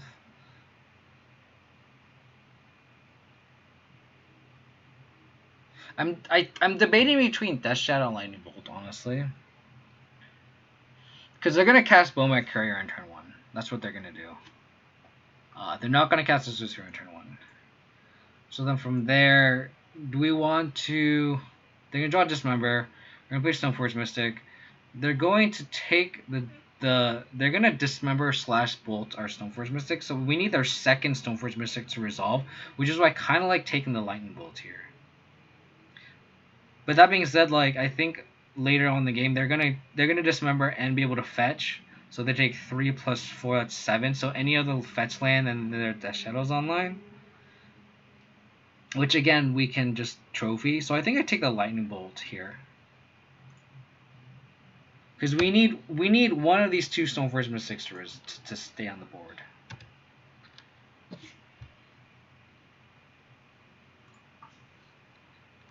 Let's see there. I like everyone's kind of. I like how everyone's just suggested different cards, and I think that's a good what's to play. Honestly, that's a great draw too.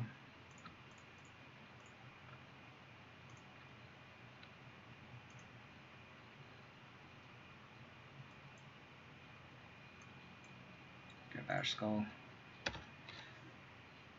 Hopefully they just have one. They're stuck on one land. Nice. Them bobbling first means they're just gonna Dismember Stoneforge Mystic, which is fine. Yep.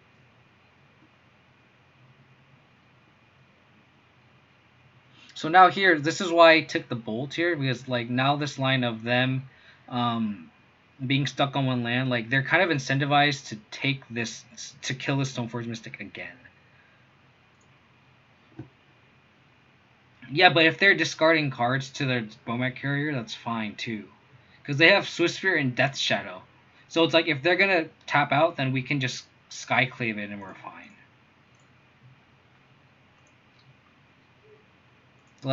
Like the Courier is kind of just whatever at this point because we can Stonewall it with our Stoneforge Mystic and Batterskull. And we'll just upkeep bobble them.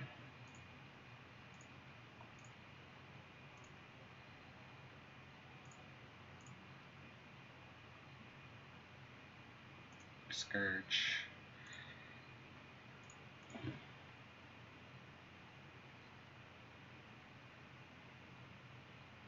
So now this is like the ceiling of our line here. So now it's like, since they don't have the removal spell for this Stoneforge Mystic, like now this Batterskull can just take over the game.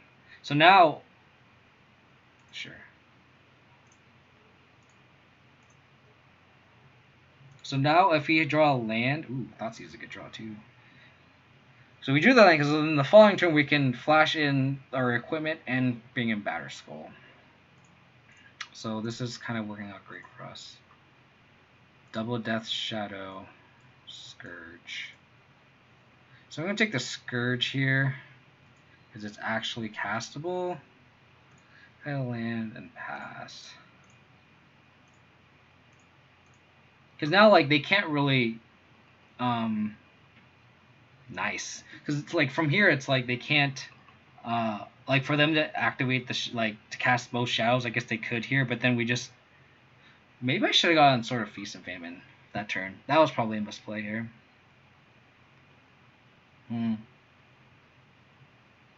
Either way, I think I mean, this is results oriented, but I really do think that the lightning bolt is a correct take here because like this second Stoneforge Mystic won us the game. Like we can easily ignore like the Bormat Courier and stuff, like whatever.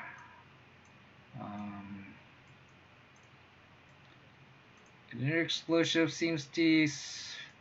Kai's Gal seems decent. Spell bombs are pretty good. Probably just board out the Thought Seizes. Maybe board out the Sword and Fire Knights just because they're like black-red based, but like, excuse me.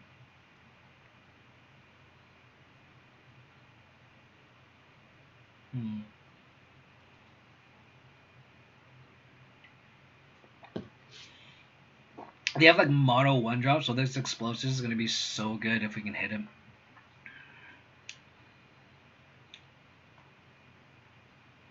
Maybe we should get. Maybe we do want Sword of Line Shot instead of Sword of Peace and Famine, just because we can stonewall all our Death Shadows and stuff.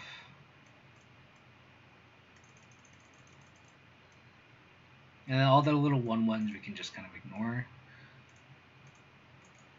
Oops.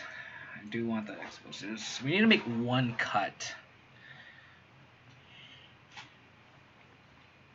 They have Lurrus as a companion, so it does a lot.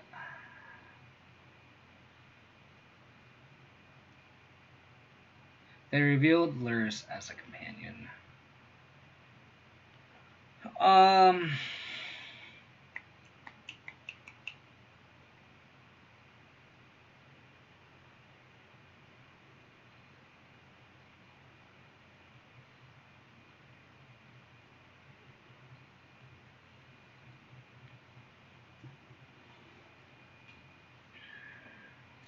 Do we just got a discard spell? We get so clunky though. Maybe we just only bring in one. No, that can't be right. We can't just bring one Kai's Gal.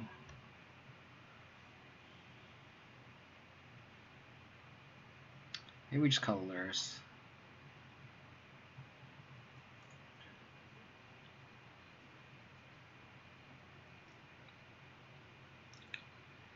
Maybe the path, maybe. I see good arguments for all of them, to be honest. I'm going to keep this hand just on the base that we can scry here, and we have some decent 2-drops. I could also just see cutting Tarmogoyf too, but Tarmogoyf just stonewalls everything so nicely and doesn't die to Bolt. Maybe the correct cut is just like a Stoneforge Mystic. Who knows?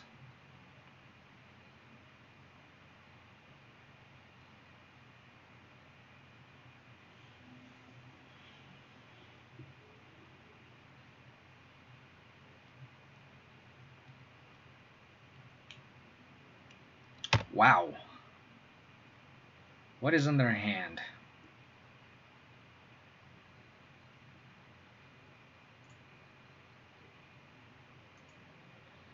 Let's see what's on top of our deck first. Liliana of the Veil.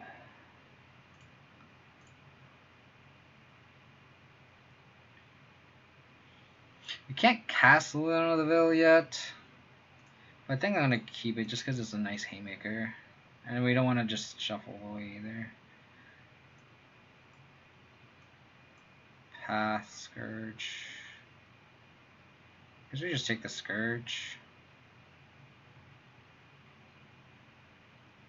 Because we're essentially the control deck here.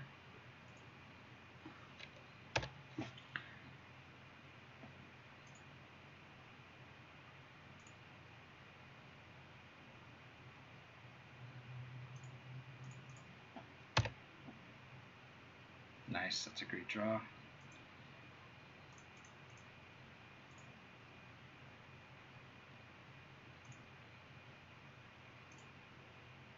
I'll get a Sword of Light and Shadow. Have 2 equipment in our hand that can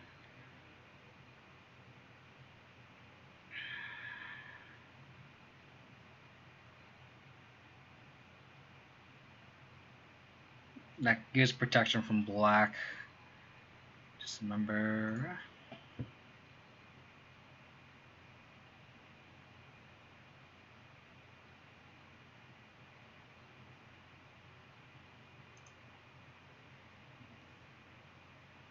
I wonder if they're just gonna bring Lurrus back to hand. I can see that as a possible line, to be honest.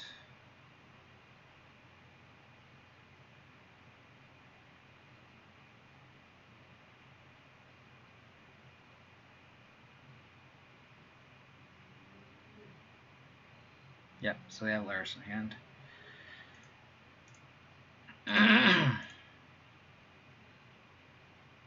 So that was a card I was going to fetch for.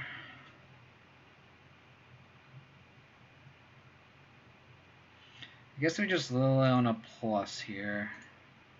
Discarding Sword of Feast and Famine, as awkward as that is.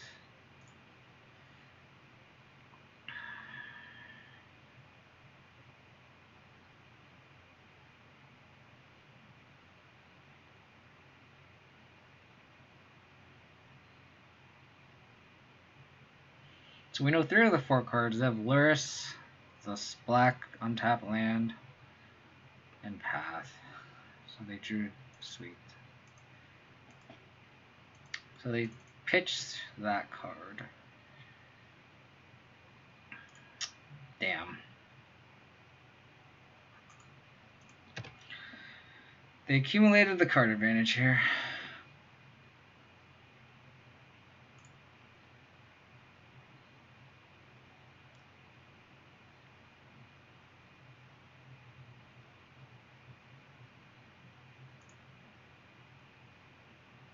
Stoneforge Mystic. Easy play is just to minus them.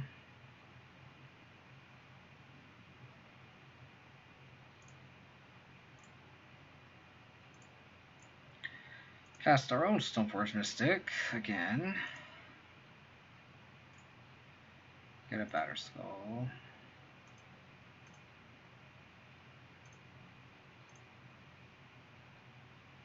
It's getting tough because now we're having all these cards in our hand that we really like that we don't want to discard to Liliana. Like even or we can just trade our Liliana for a seal. That's good too, I think. Oh, they're gonna keep the Liliana. Interesting.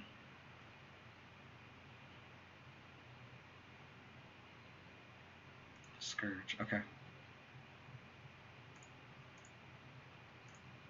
So we really want to top deck a land here.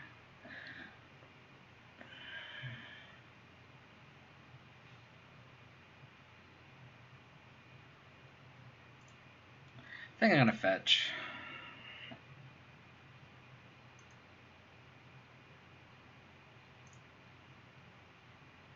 Well, we have all the equipment in hand, so I think it's an easy just cut the Stoneforge Mystic here. Or I mean sack the Stoneforge Mystic.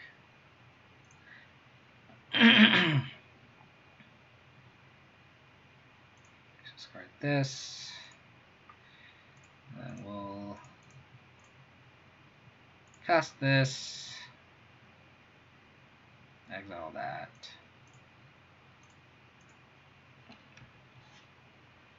So now we can draw an untapped land next turn. We can go Sword and Flight and Shadow, equip our Skyclave. Or we could even just cast Batterskull if we're scared than drawing a removal spell, to be honest.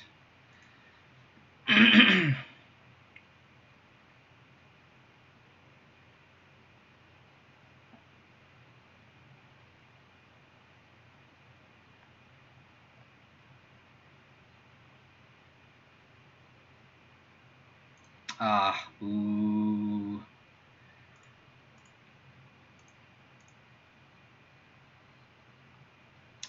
Darn.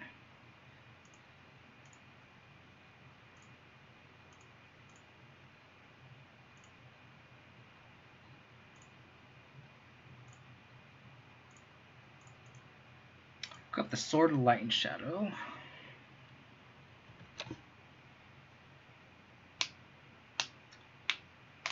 What do they have in hand? That's what I want to know.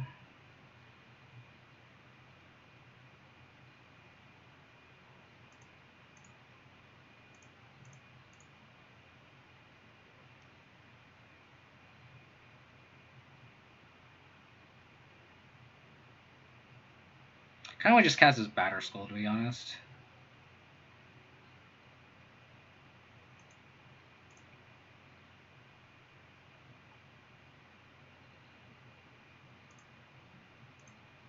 Do I have a removal spell, like whatever?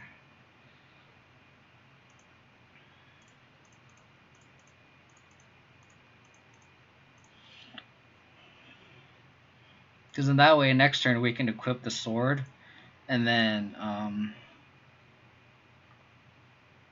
if they kill one creature, we can equip to the other. Oh, or that.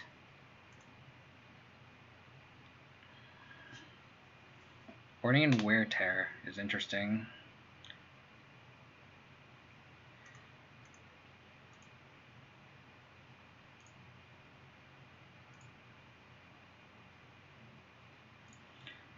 Okay, for starters, I guess we just equip here. Hopefully they don't have a removal spell. Alright. Nice. Let's go. Let's go.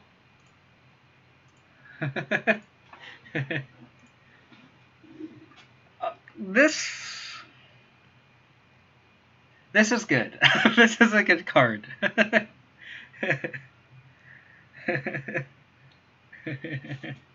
I'm gonna use the bathroom real quick, and then we're gonna finish off this league, hopefully in a good fashion.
Oh, this list feels good. Skyclave Apparition, nice. Sword of Light and Shadow has been pretty decent too. I think this is a nice sideboard card to have. What do I draw on? No, not gonna tell me. Not gonna cooperate, Moto. Sure, that's fine. Alrighty, let's go. Let's go.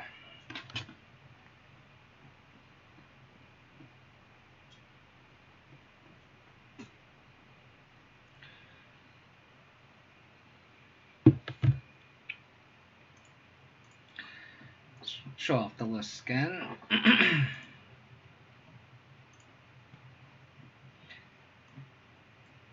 Bear Skull's hiding behind the screen here.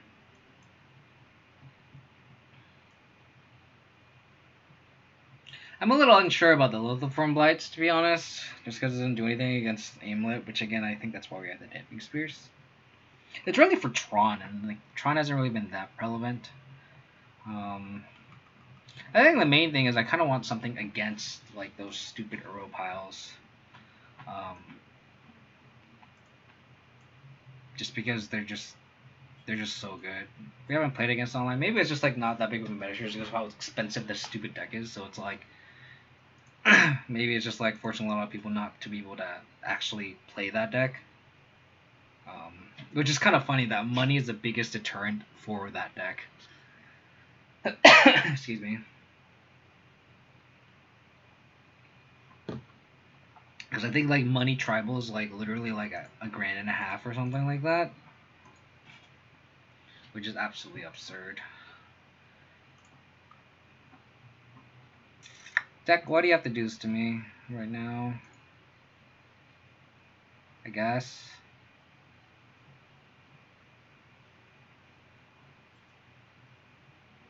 I guess we have interaction.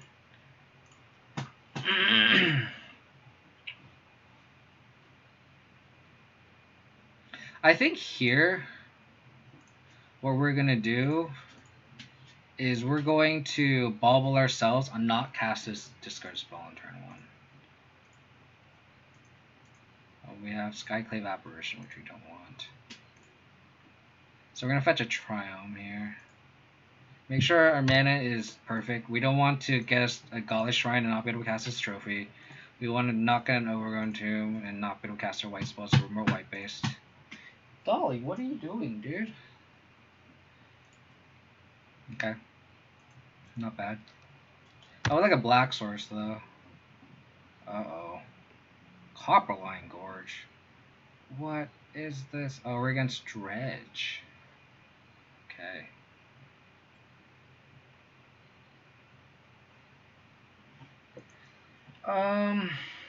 So we have Golgari Thug. Well, our hand is really bad against this, because I don't want to cast as Liliana. We kind of have to just like cast this Inquisition and hope they don't have, and hope they have either a Cathartic Reunion in hand, Merchant of the Veil. So I could just take this Merchant.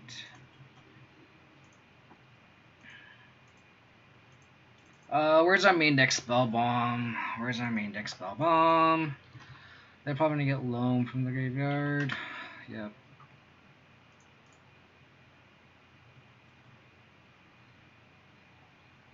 They're probably gonna Conflagrate us. So literally, Nihil Spellbomb off the top would be absolute gasoline here. 1, 2, 3, 4. So they did not mill Loam. They milled. They Dredge back Imp.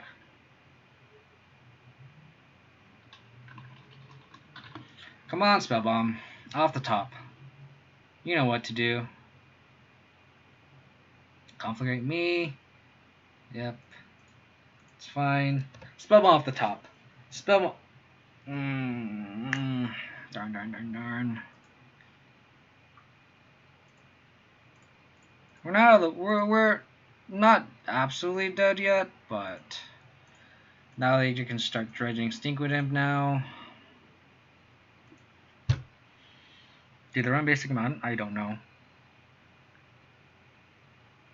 I've seen some do, but like I guess the argument is I could have hit the Gorge. 1, 2, 3. So they have Loam. They have Loam in hand. So they bring back City of Brass, Stomping Ground, Bloodstained Mire. So still, if we have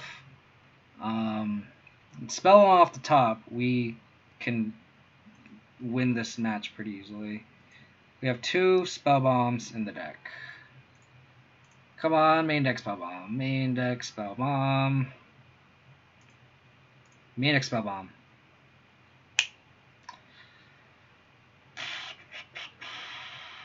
Maybe we should have trophied the Gorge hit basic Forest. But I think they would just Stinkwood him, dude, I guess. I don't know.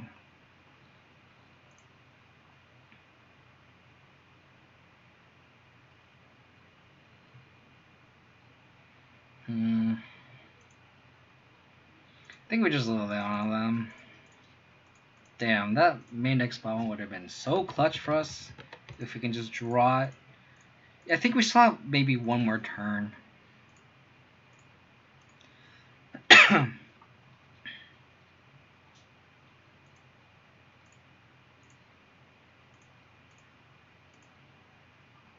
Do we just upkeep this bubble?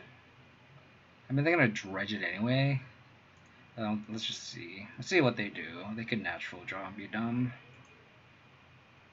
Nothing. They got back 1, 2, 3, 4, 5. So they hit Loam. Or I'm imp, sorry.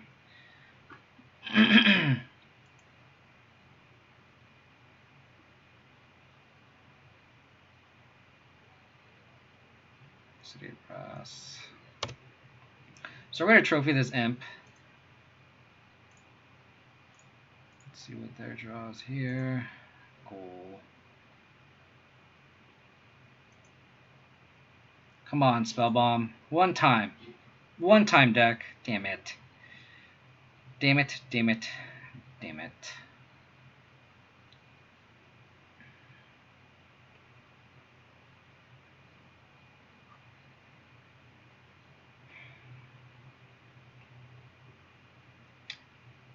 I guess we can just push this imp.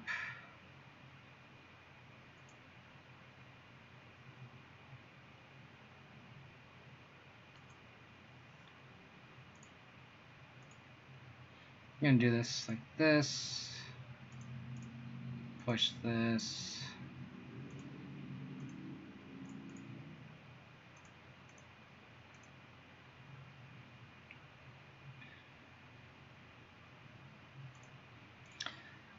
Oh my god.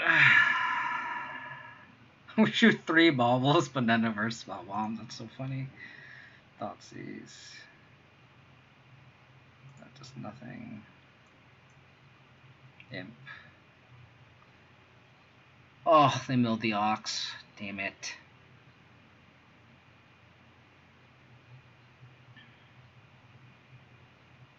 Damn it, damn it, damn it.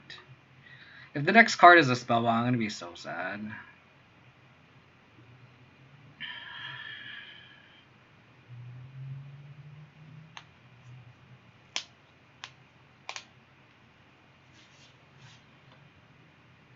I wish they told us what cards they dredge with Ox and all that.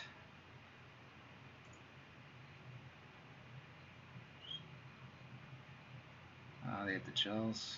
This is GG. We had a shot with our main X ball bombs. We had a shot.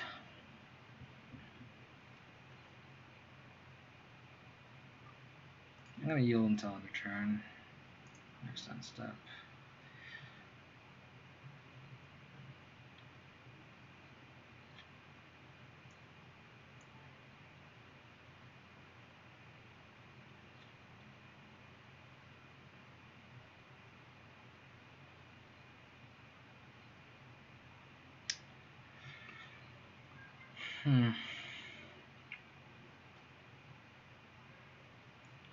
City or brass damage coming in.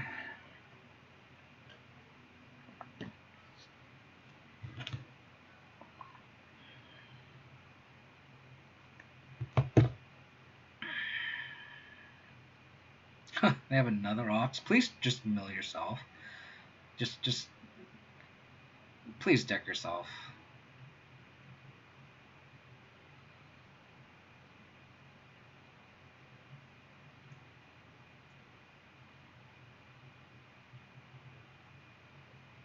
Damn. 2 cards. So close to decking them.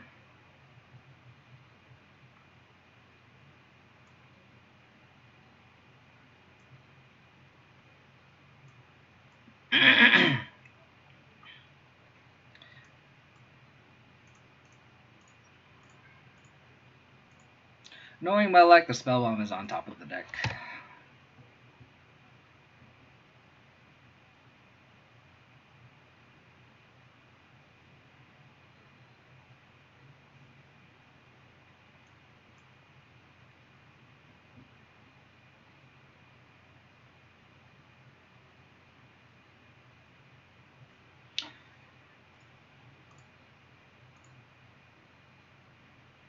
GG.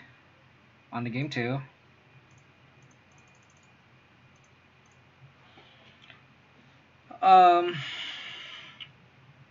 Sort of Light and Shadow is going to be pretty good because we want a protection from black sword that doesn't make him this card, so this is a pretty easy swap here.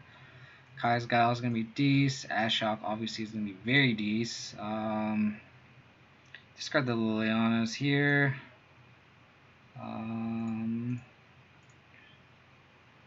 We want all the discard spells to nab like their um, Shriek Horns and their Cathartic Reunions, etc., etc. Probably just cut a trophy.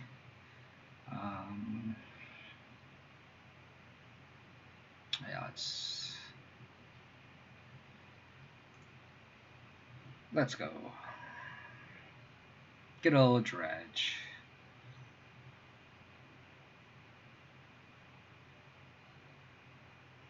This hand's slow, but I think I'm going to keep it just because we have Stoneforge Mystic as well.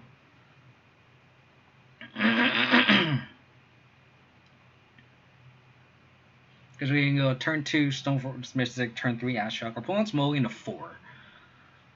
That's a good sign for us.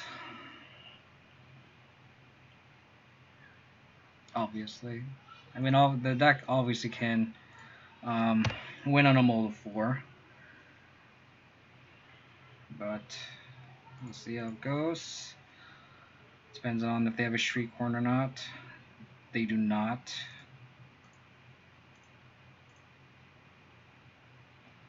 That's interesting. I think that changes everything. Our plan goes from turn 2 Stoneforge Mystic to turn 2 Nihil Spellbomb, hold it up. Just because, like, if they have turn 2 Cathartic Reunion plus a Dredger, they can just easily win this game. So the next turn we can go Stoneforge Mystic plus hold up Spellbomb here. Yeah, I'm sure.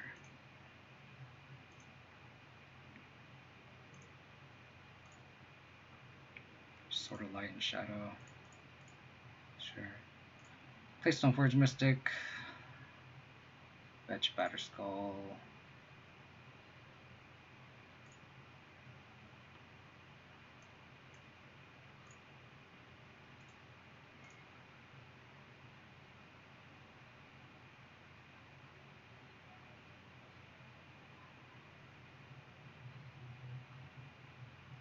Assassin's Trophy. The question is, do I want to land from the trophy, or do I want to just cantrip with the Spellbomb? I think I want to cantrip here.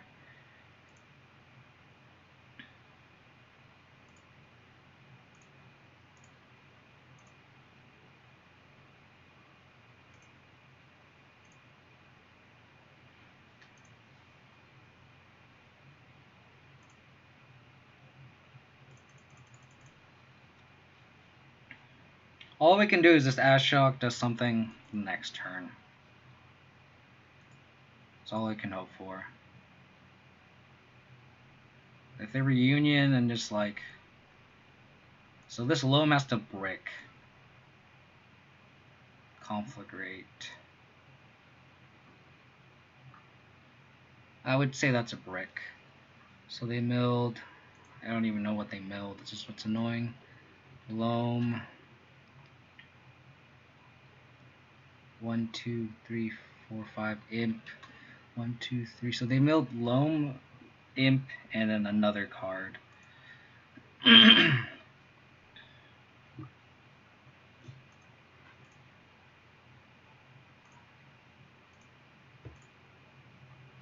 So this Ashiok is going to be pretty decent. We'll mill them.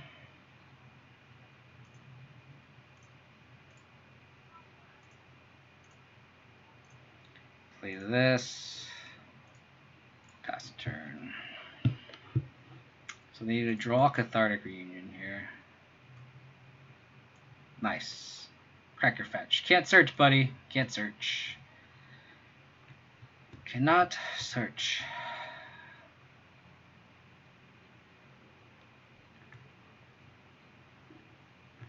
So now we can... Ooh, Shriek Horn's a good draw.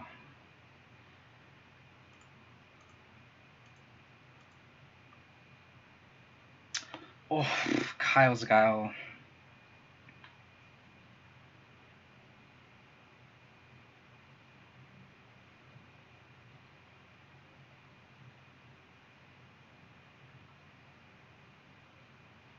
I think we hold up Kyle's Guile one turn.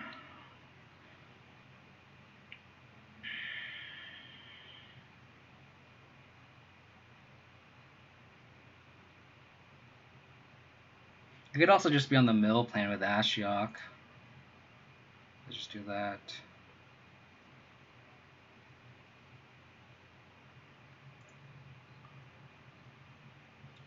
So we hit like 3 prize amalgams here, 2 oxes and a conflict.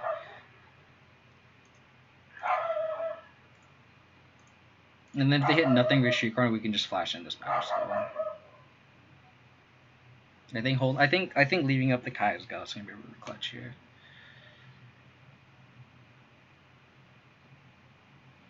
Mill nothing. Soul Smoke roll. You got it, buddy. That's all you.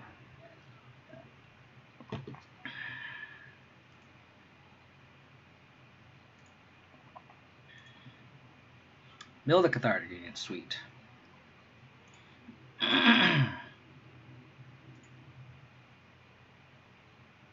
Copperline Gorge.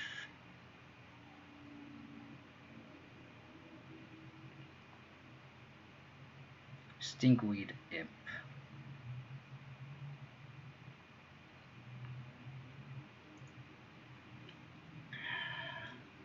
Hey, Andrew, how's it going, buddy? I think I'm gonna flash in this Batter Skull here. Land. Thank you. So now we can hold up Kaya's Gauss, which is sweet.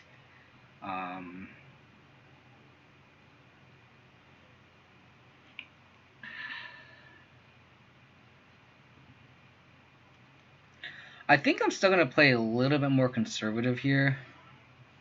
We know they have Loam in hand.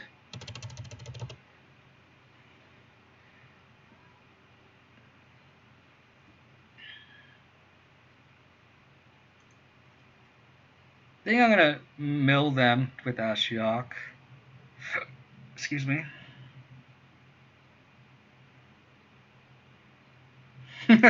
Snuggleverse, thanks, Andrew. Really, really appreciate it, buddy. You should check out the emotes I made. I don't think I've shown you my emotes yet.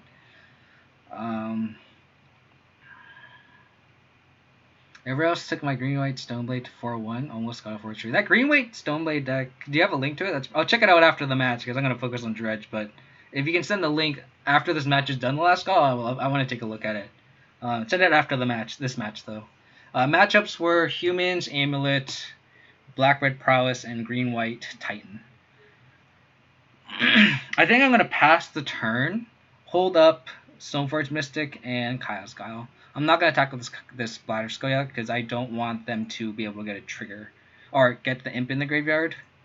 So I'm going to play super conservative, not mill with Ashiok, just in case they draw Conflagrate, because then they can... not even then, I guess they can do that. Doesn't matter. Let's see what they draw. Creeping Chills doesn't matter. You can drain for 3, I don't care. So let's see what they draw here.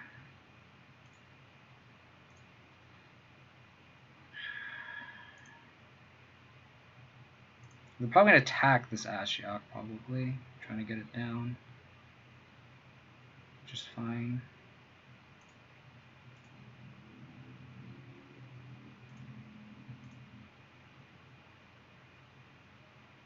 So they have Loam in hand that they're choosing not to cast. Okay, so that doesn't matter. Gonna fetch a Swamp here. Sure.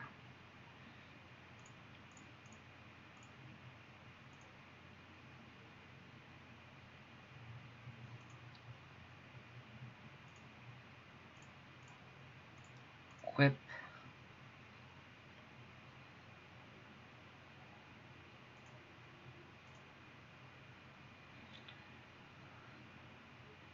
Start attacking here.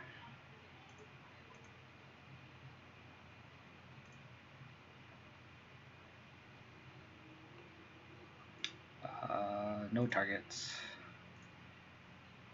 Yes, I would like to gain 3 life.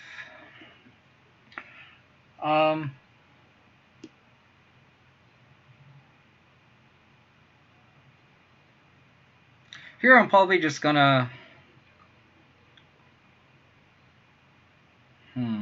I'll probably mill them. I don't want them to get this Forgotten Cave away. Ashok's gonna die. Buy this backup Kaiasgal here, and then I can just so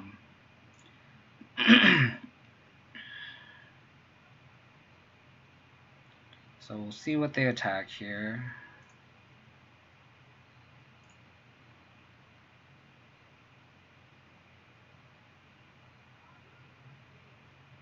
Bluffing all the removal. Sure.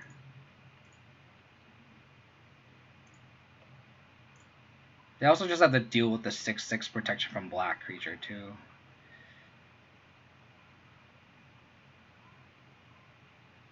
Sure. I'm gonna fetch. I don't think it matters. I don't think I would need quad white.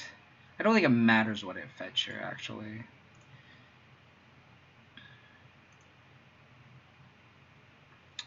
All the insurance.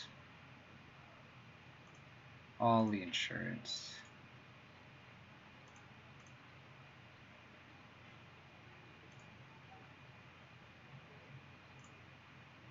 Go up to 30. Yes, I would like to gain the life, please. Thank you. I'm gonna cast this Ashiok. Exile them. You do not get an Archimage touch. Sweet! Game 3. Let's go.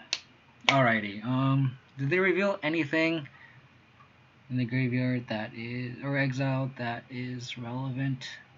Nothing out of the Nori. They have Assassin's Trophy. So they didn't mill anything too surprising. So let's go to game 3.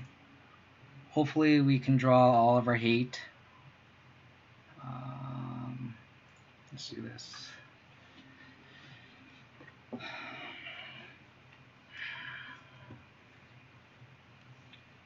Spellbomb counts as 8. I will take that. Spellbomb with Kaiasgal backup is good. Opponent will go into 6. I think the opponent's going to keep 6, seems like.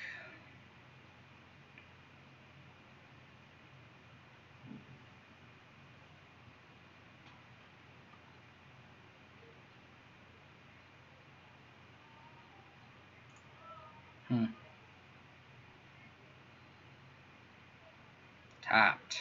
Interesting. All the hate. Give me all the hate.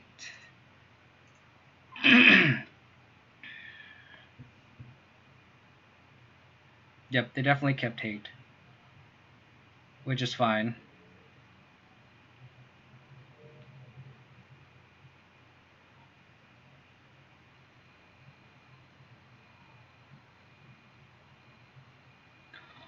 Ox. Narcomoeba. So they have no Dredger, so they're just going to naturally draw 3. Okay. Okay. I'll let you do that. I will permit that.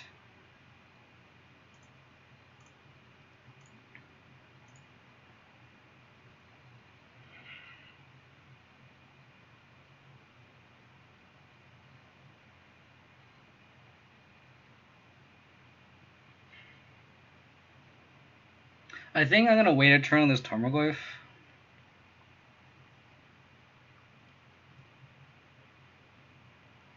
I don't think we should get Goyf down. Because we have a tap land here. So if we don't draw another land... Well, let's think about this. We get Goyf down, and let's say we don't draw another land, right? They can trophy the Spellbomb. And then we can... So then if they trophy us, their turn, our turn we play the tap land, their turn they can go off. So we need to play... But I want to trophy their yard because they have this Ox.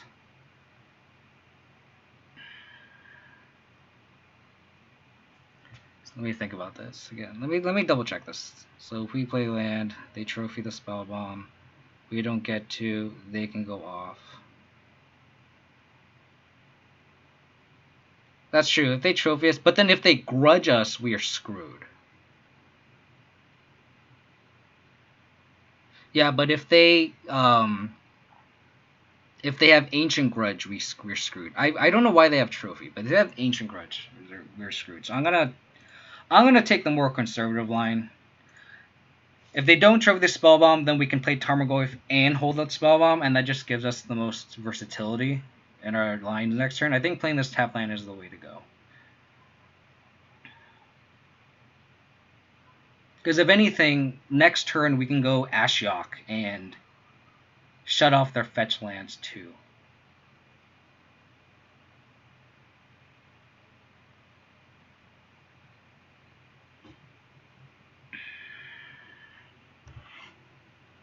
The Trophy is really weird. I haven't seen Trophy at a dredge since Trophy was printed. I've seen a lot of Ancient Grudges, but I guess maybe they thought we're on Leyline or something. And then like Trophy is just more versatile. But then I think they saw Spellbomb and all our equipment, so like I think I'm sure they brought Ancient Grudge in also, but I don't know if they kept in Trophy. And this line kind of relies on their anti-hate being Trophy and not Ancient Grudge. And if they have Ancient Grudge and then we don't draw a third land, we just insta-die. It's like we just have all this hate in our hands, so it's like it's okay for us to be a little more conservative, play an Ashiok on turn 3, and then the Tarmogoyf on turn 4.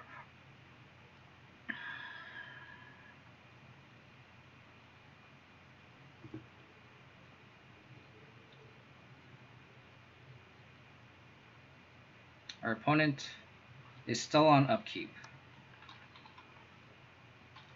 Black check. Okay, cool. Yeah, exactly. I agree with everything that Andrew is. I can't say your name. IXC Etheris.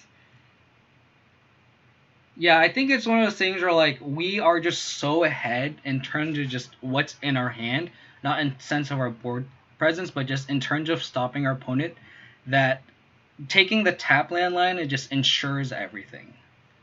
Ensures like I guess the chances of us just absolutely getting blown out is the line where we don't play the tap land.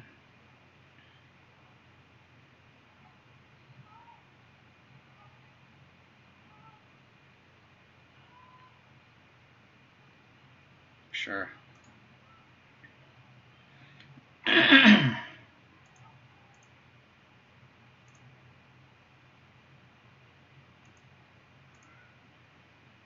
So now is the question is, do we want to play this Tarmogoyf?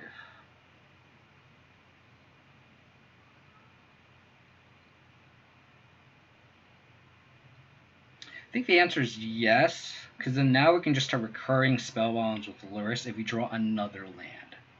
So I think I'm going to play the Tarmogoyf now.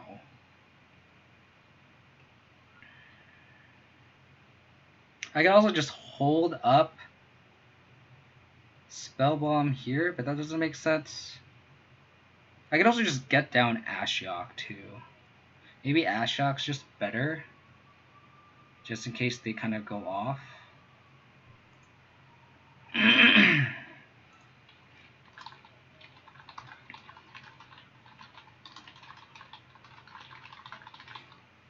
My opponent's like, kid woke up. I'm like, no worries. I just wanted to make sure it wasn't me. Yes, if you guile them, we can exile them. But I think I like just getting Ashiok down because they're not gonna attack with this Stinkweed if we play a Tarmogoyf, they're not gonna attack. We're not gonna be able to attack with this Tarmogoyf anyway. So I'd rather just get my hate down right now while like it's ahead, because like we're not gonna be able to attack anyway this Tarmogoyf, and we can still hold up Spellbomb.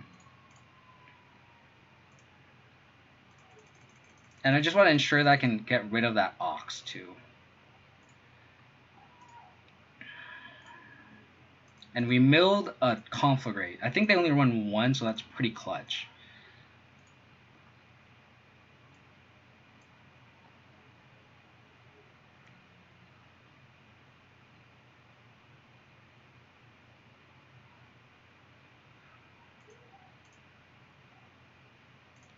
If we can get a land off the top, it'd be nice.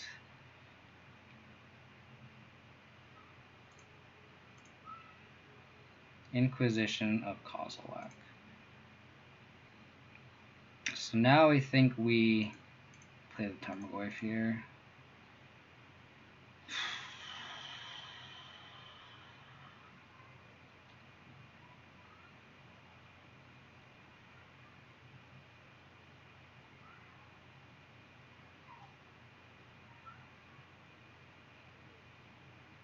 I'm afraid they have Lightning Axe too.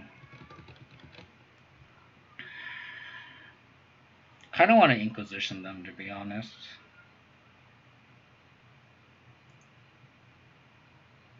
And then if they hit it, and then if we hit a Dredger, like, it's fine. Cathartic Reunion.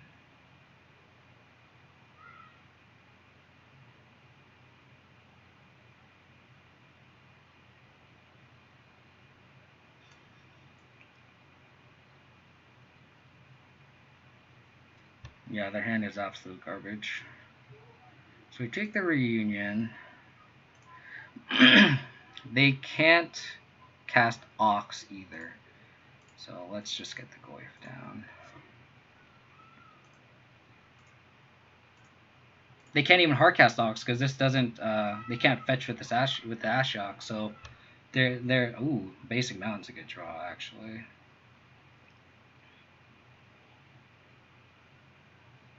Oh, they're gonna hardcast this Creeping Shield. You got it. You got it.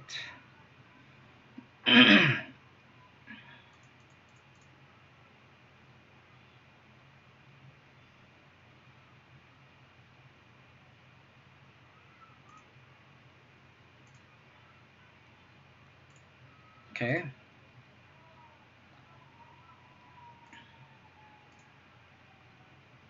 Another Kaya's Guile.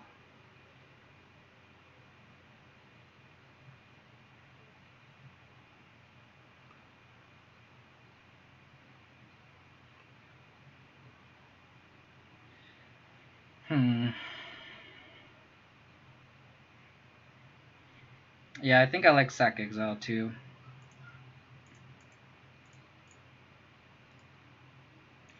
Each opponent sacrifices a creature and exile all cards from each graveyard.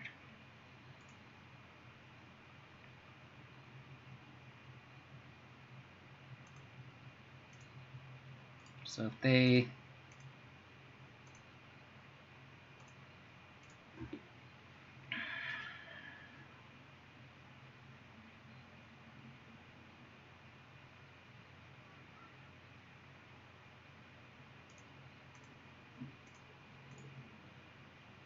bobble.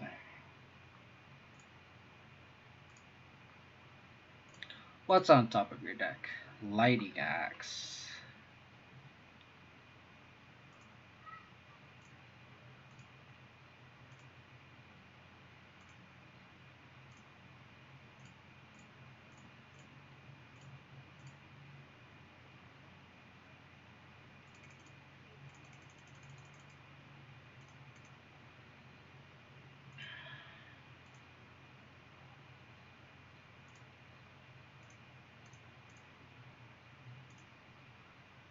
Maybe I should have held the Kaya's Guile and held out Spellbomb too.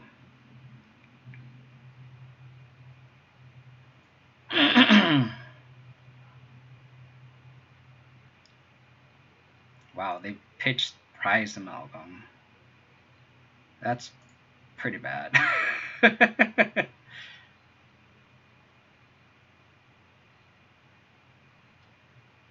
gonna cast Loam? No way.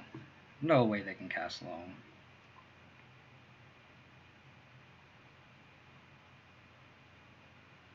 Really? Interesting line there with this Ashiok in play. Let's see what's on their top of the deck. Another Price Amalgam.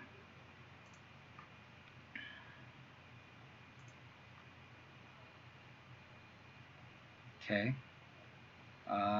let's exile their yard. Actually, let's see. Land, creature, sorcery, instant, artifact. Yeah, so let's just exile them. Bauble them.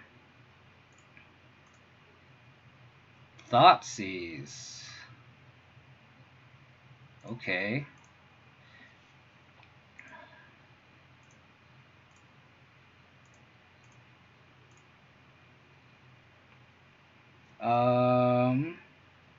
So if we play this sword, we win the game.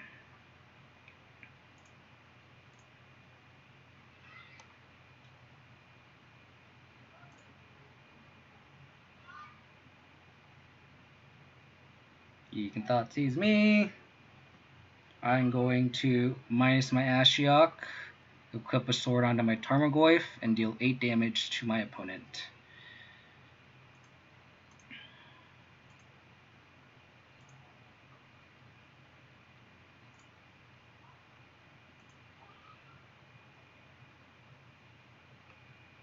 Goyf is a 6/7.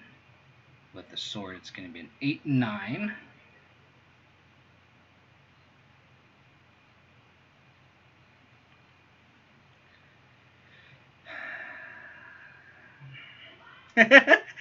Come on, let's go. I grew my Goyf.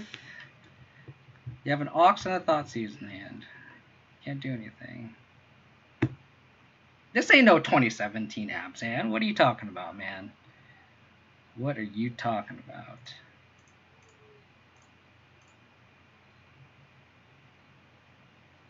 Trophy! Let's go! Let's do this! Skyclave Apparition, baby, let's go! Let's do this. Little victory dance. Where's my dog? Where'd my dog go? My dog is somewhere. Celebratory dog dance. Dolly, come over here. Dolly! Dolly, come over here. Where are you? Come here. Oh, yes. Oh, yes. Yes, I am bringing you onto the stream. Yes, let's go. Let's go, Dolly. Yes, we just trophied, huh? Yes. Thank you. Thank you so much. Let's go. Oh, yes, baby. All the hate. We just had to draw 2 Kyle's Guile, a Spellbomb, and an Ashiok to win. But we got there. Let's go. Yes, let's check out your list, Last God. Check out all of the list. Anti-Scourge. Main deck, Ariok Champion. Main deck, Burnt and Forge Tender. What a meta deck. Thanks, Jeremy. Really appreciate it. Let's go. Guess I gotta buy my foil Skyclave Apparitions now. Let's do this. Ooh, 4 Archons are kind of gross. That card's so annoying. Yeah, this is just a pure meta deck. Because you just have pro black, pro red all over the deck. That's hella funny. I like the Maul. I think Mauls are just better in decks that have like over 25 creatures, like taxes and stuff like this. So I like that. I'm kind of interested on how good this land is, the flip land. Because you just have all these double white. So if you have like a plains in the deck, you're like, well, do I want... You're kind of... It's kind of an awkward situation. So I wonder how well that flip land is. But we can talk about my deck real quick. That just trophied. Let's go. So for those who are just tuning in, I know that I've been streaming for the past like 2 or 3 months with pretty much black-green rock splashing Stoneforge Mystic. So it's like black-green heavy base with a light splash of white, which is literally only for Stoneforge Mystic. Updated the record. Thank you, Chuck. Really appreciate it. Thank you for checking that out. Deck recap.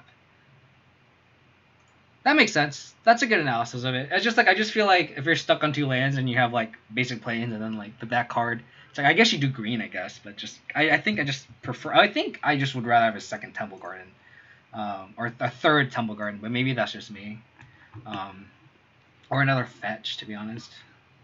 But yeah, so my deck has been kind of black-green based, splashing white. So with the printing of Skyclave Apparition, I've seen Spider Space on mono white taxes, other taxes lists, And this is a card that is a very versatile removal spell, and something that I feel like mid range needs. Right, like if you have a Jace or a Ren, it's like the worst feeling in the world is Assassin's Trophying a Ren in 6, right? Because like they got a land back and they ramp. Um, and there's blind spots in the deck where you have like Heliod, um, Clothis, where it's like it's on the board, you cannot remove it. Like unless you discarded it, you got lucky and you took it with the discard spell, it's on the board, you cannot deal with it, and life sucks. Skyclave Apparition changes all that. Being able to exile it and make a body that can carry a sword is very, very, very relevant. So with that, in that regard, with two double white color casting cost spells in the spell, two white, double white in the casting spell, it's really, really hard on the mana. So essentially, on paper, you kind of have to go, instead of making green your primary color, you have to go white as your other primary color. I think that's what Jund essentially did, because Jund had like double black for Liliana, and had Seasoned Pyromancer and Croxa. So you need double red for that, and then you need green for Scavenging Ooze. Not worth it. So that being said, like I think they cut all their Scavenging Oozes, from what I've noticed, and ran Cling to Dust. So they're literally black red splashing for green for Tarmogoyf and some number of trophy. And that's essentially the kind of mindset I had going into this list, where I literally had black white, because Orzhov just won a modern challenge recently with kind of a black-white shell, thanks to the Skyclave Apparition. I think this is the card that really gave that card some legs, because black-white has been missing like an Assassin's Trophy effect. Because they have great removal and like push and path, but they don't have a way to deal with like Planeswalkers or enchantments. They don't have Lightning Bolt. So it's like, so this card made that deck better. And we can kind of follow suit where we have a black-white deck, a black-white base deck. And essentially, we're literally just splashing green for Tarmogoyf and Assassin's Trophy, literally, because I feel like if you look at the black-white Stoneblade list, it's like Stoneforge Mystic. Some lists have been adapted Dark Confidants. They have Tidehollow Scholars. Point being that most of the creatures are very, very anemic. They're relying on equipment to get attached, and you go. So, and you attack, and that's your clock. Versus like a Tarmogoyf on turn 2 can be a 4/5, maybe a 5/6 with Mishra's Bauble, and you attack. And that's the kind of the pro you get from splashing green for Tarmogoyf. I'm obviously very stingy and stubborn, and I'm going to splash green just to force Abzan.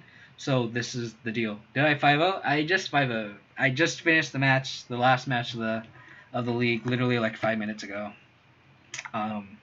So that was the thought process in the deck, and having double white gives us nice sideboard options like Gideon. I've been like in the black green like rock build, because you're literally splashing white for Stoneforge Mystic.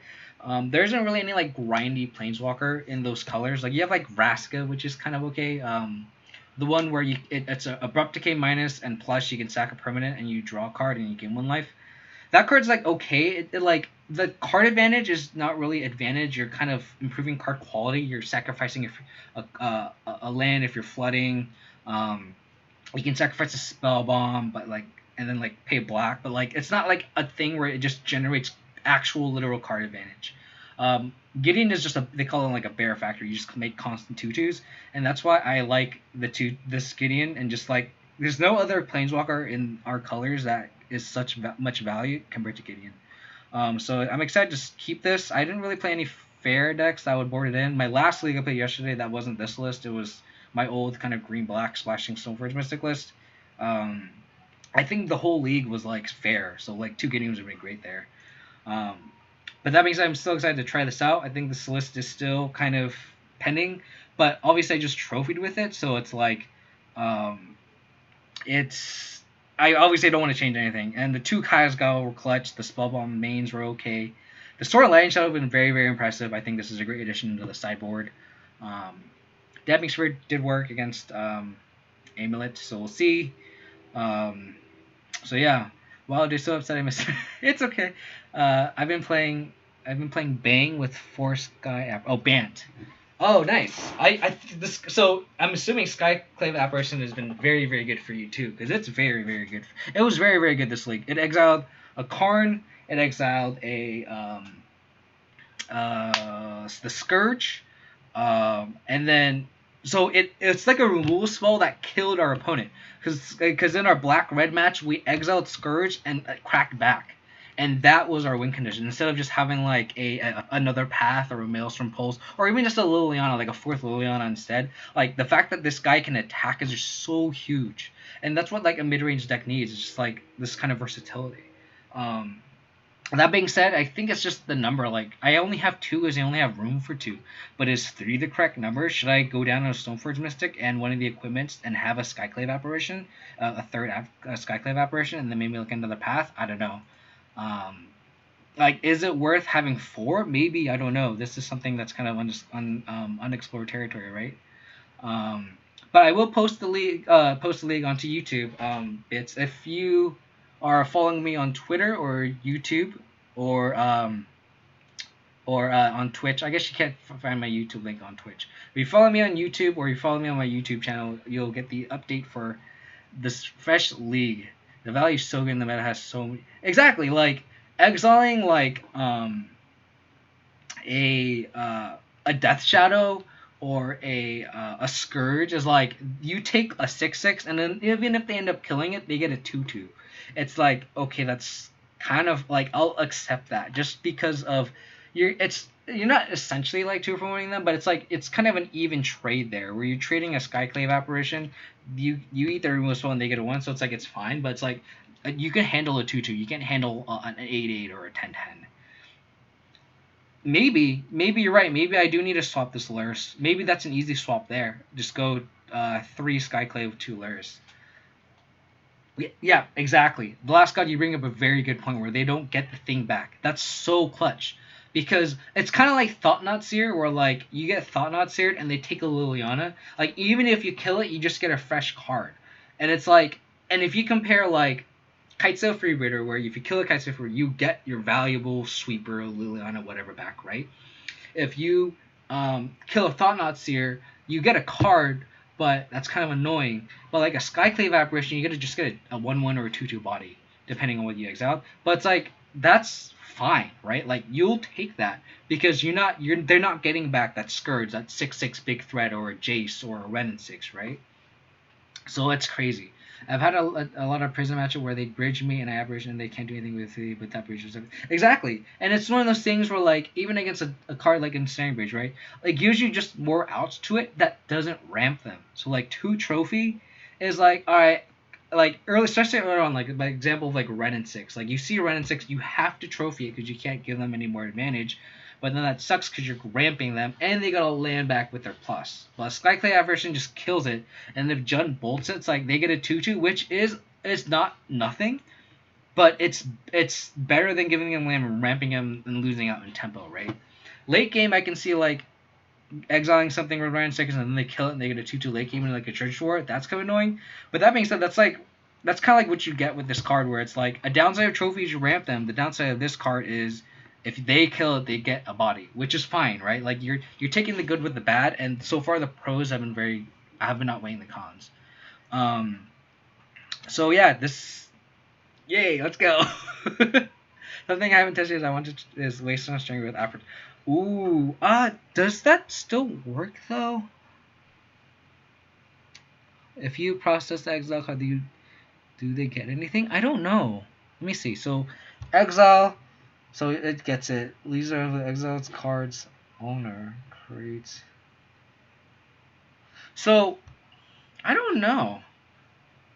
Because like on Moto, when you exile something with it, the card is under it. So if it's removed, I would guess that they get nothing. But I'm gonna ask I have a group chat with like 3 judges in it. And whenever I have a question of like this, I always ask them, Judge, I cast Skyclave Apparition, exile whatever. I then cast Wasteland Strangler and process the exiled card. Opponent kills Apparition. Do they get up to me?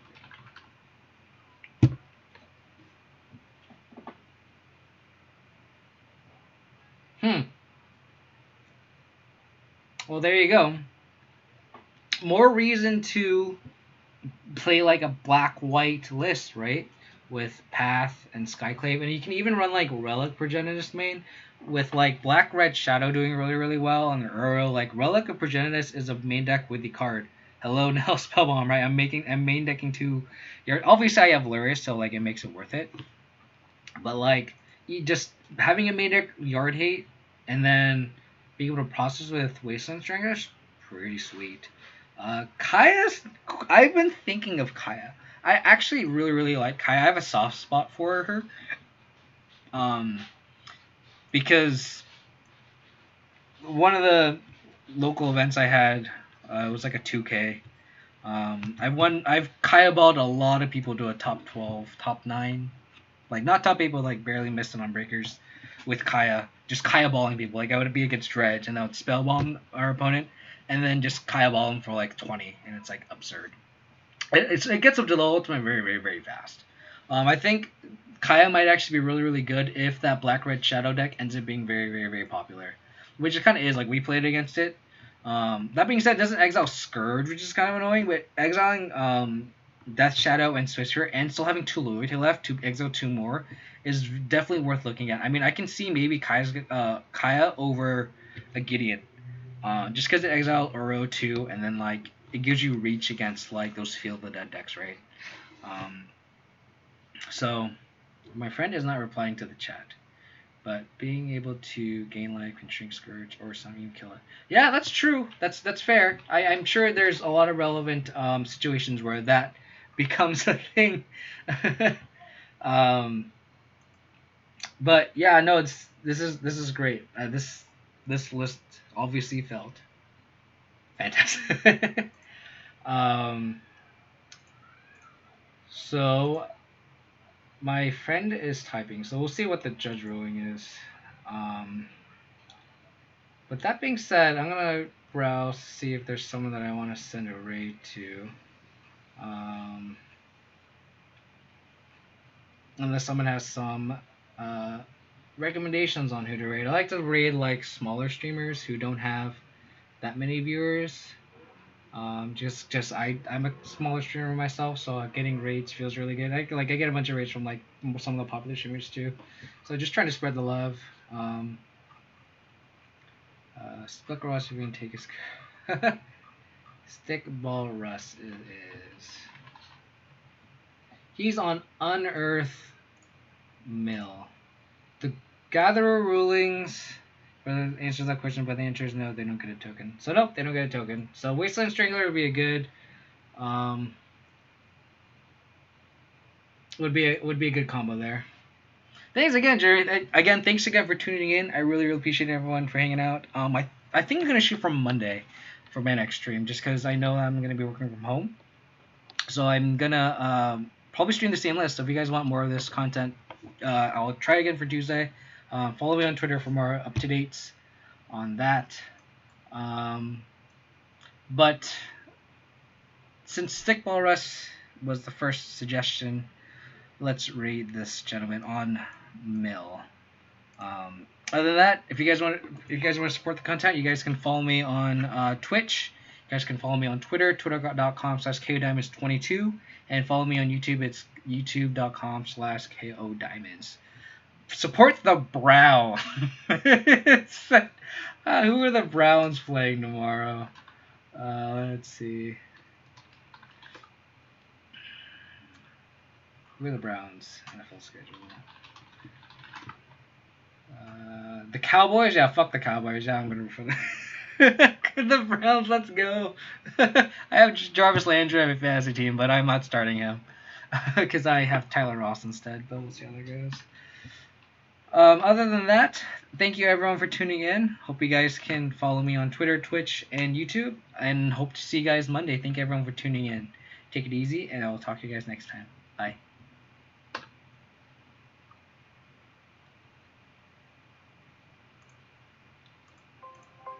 Alright, before we do anything here, I want to see... I'm just going to exile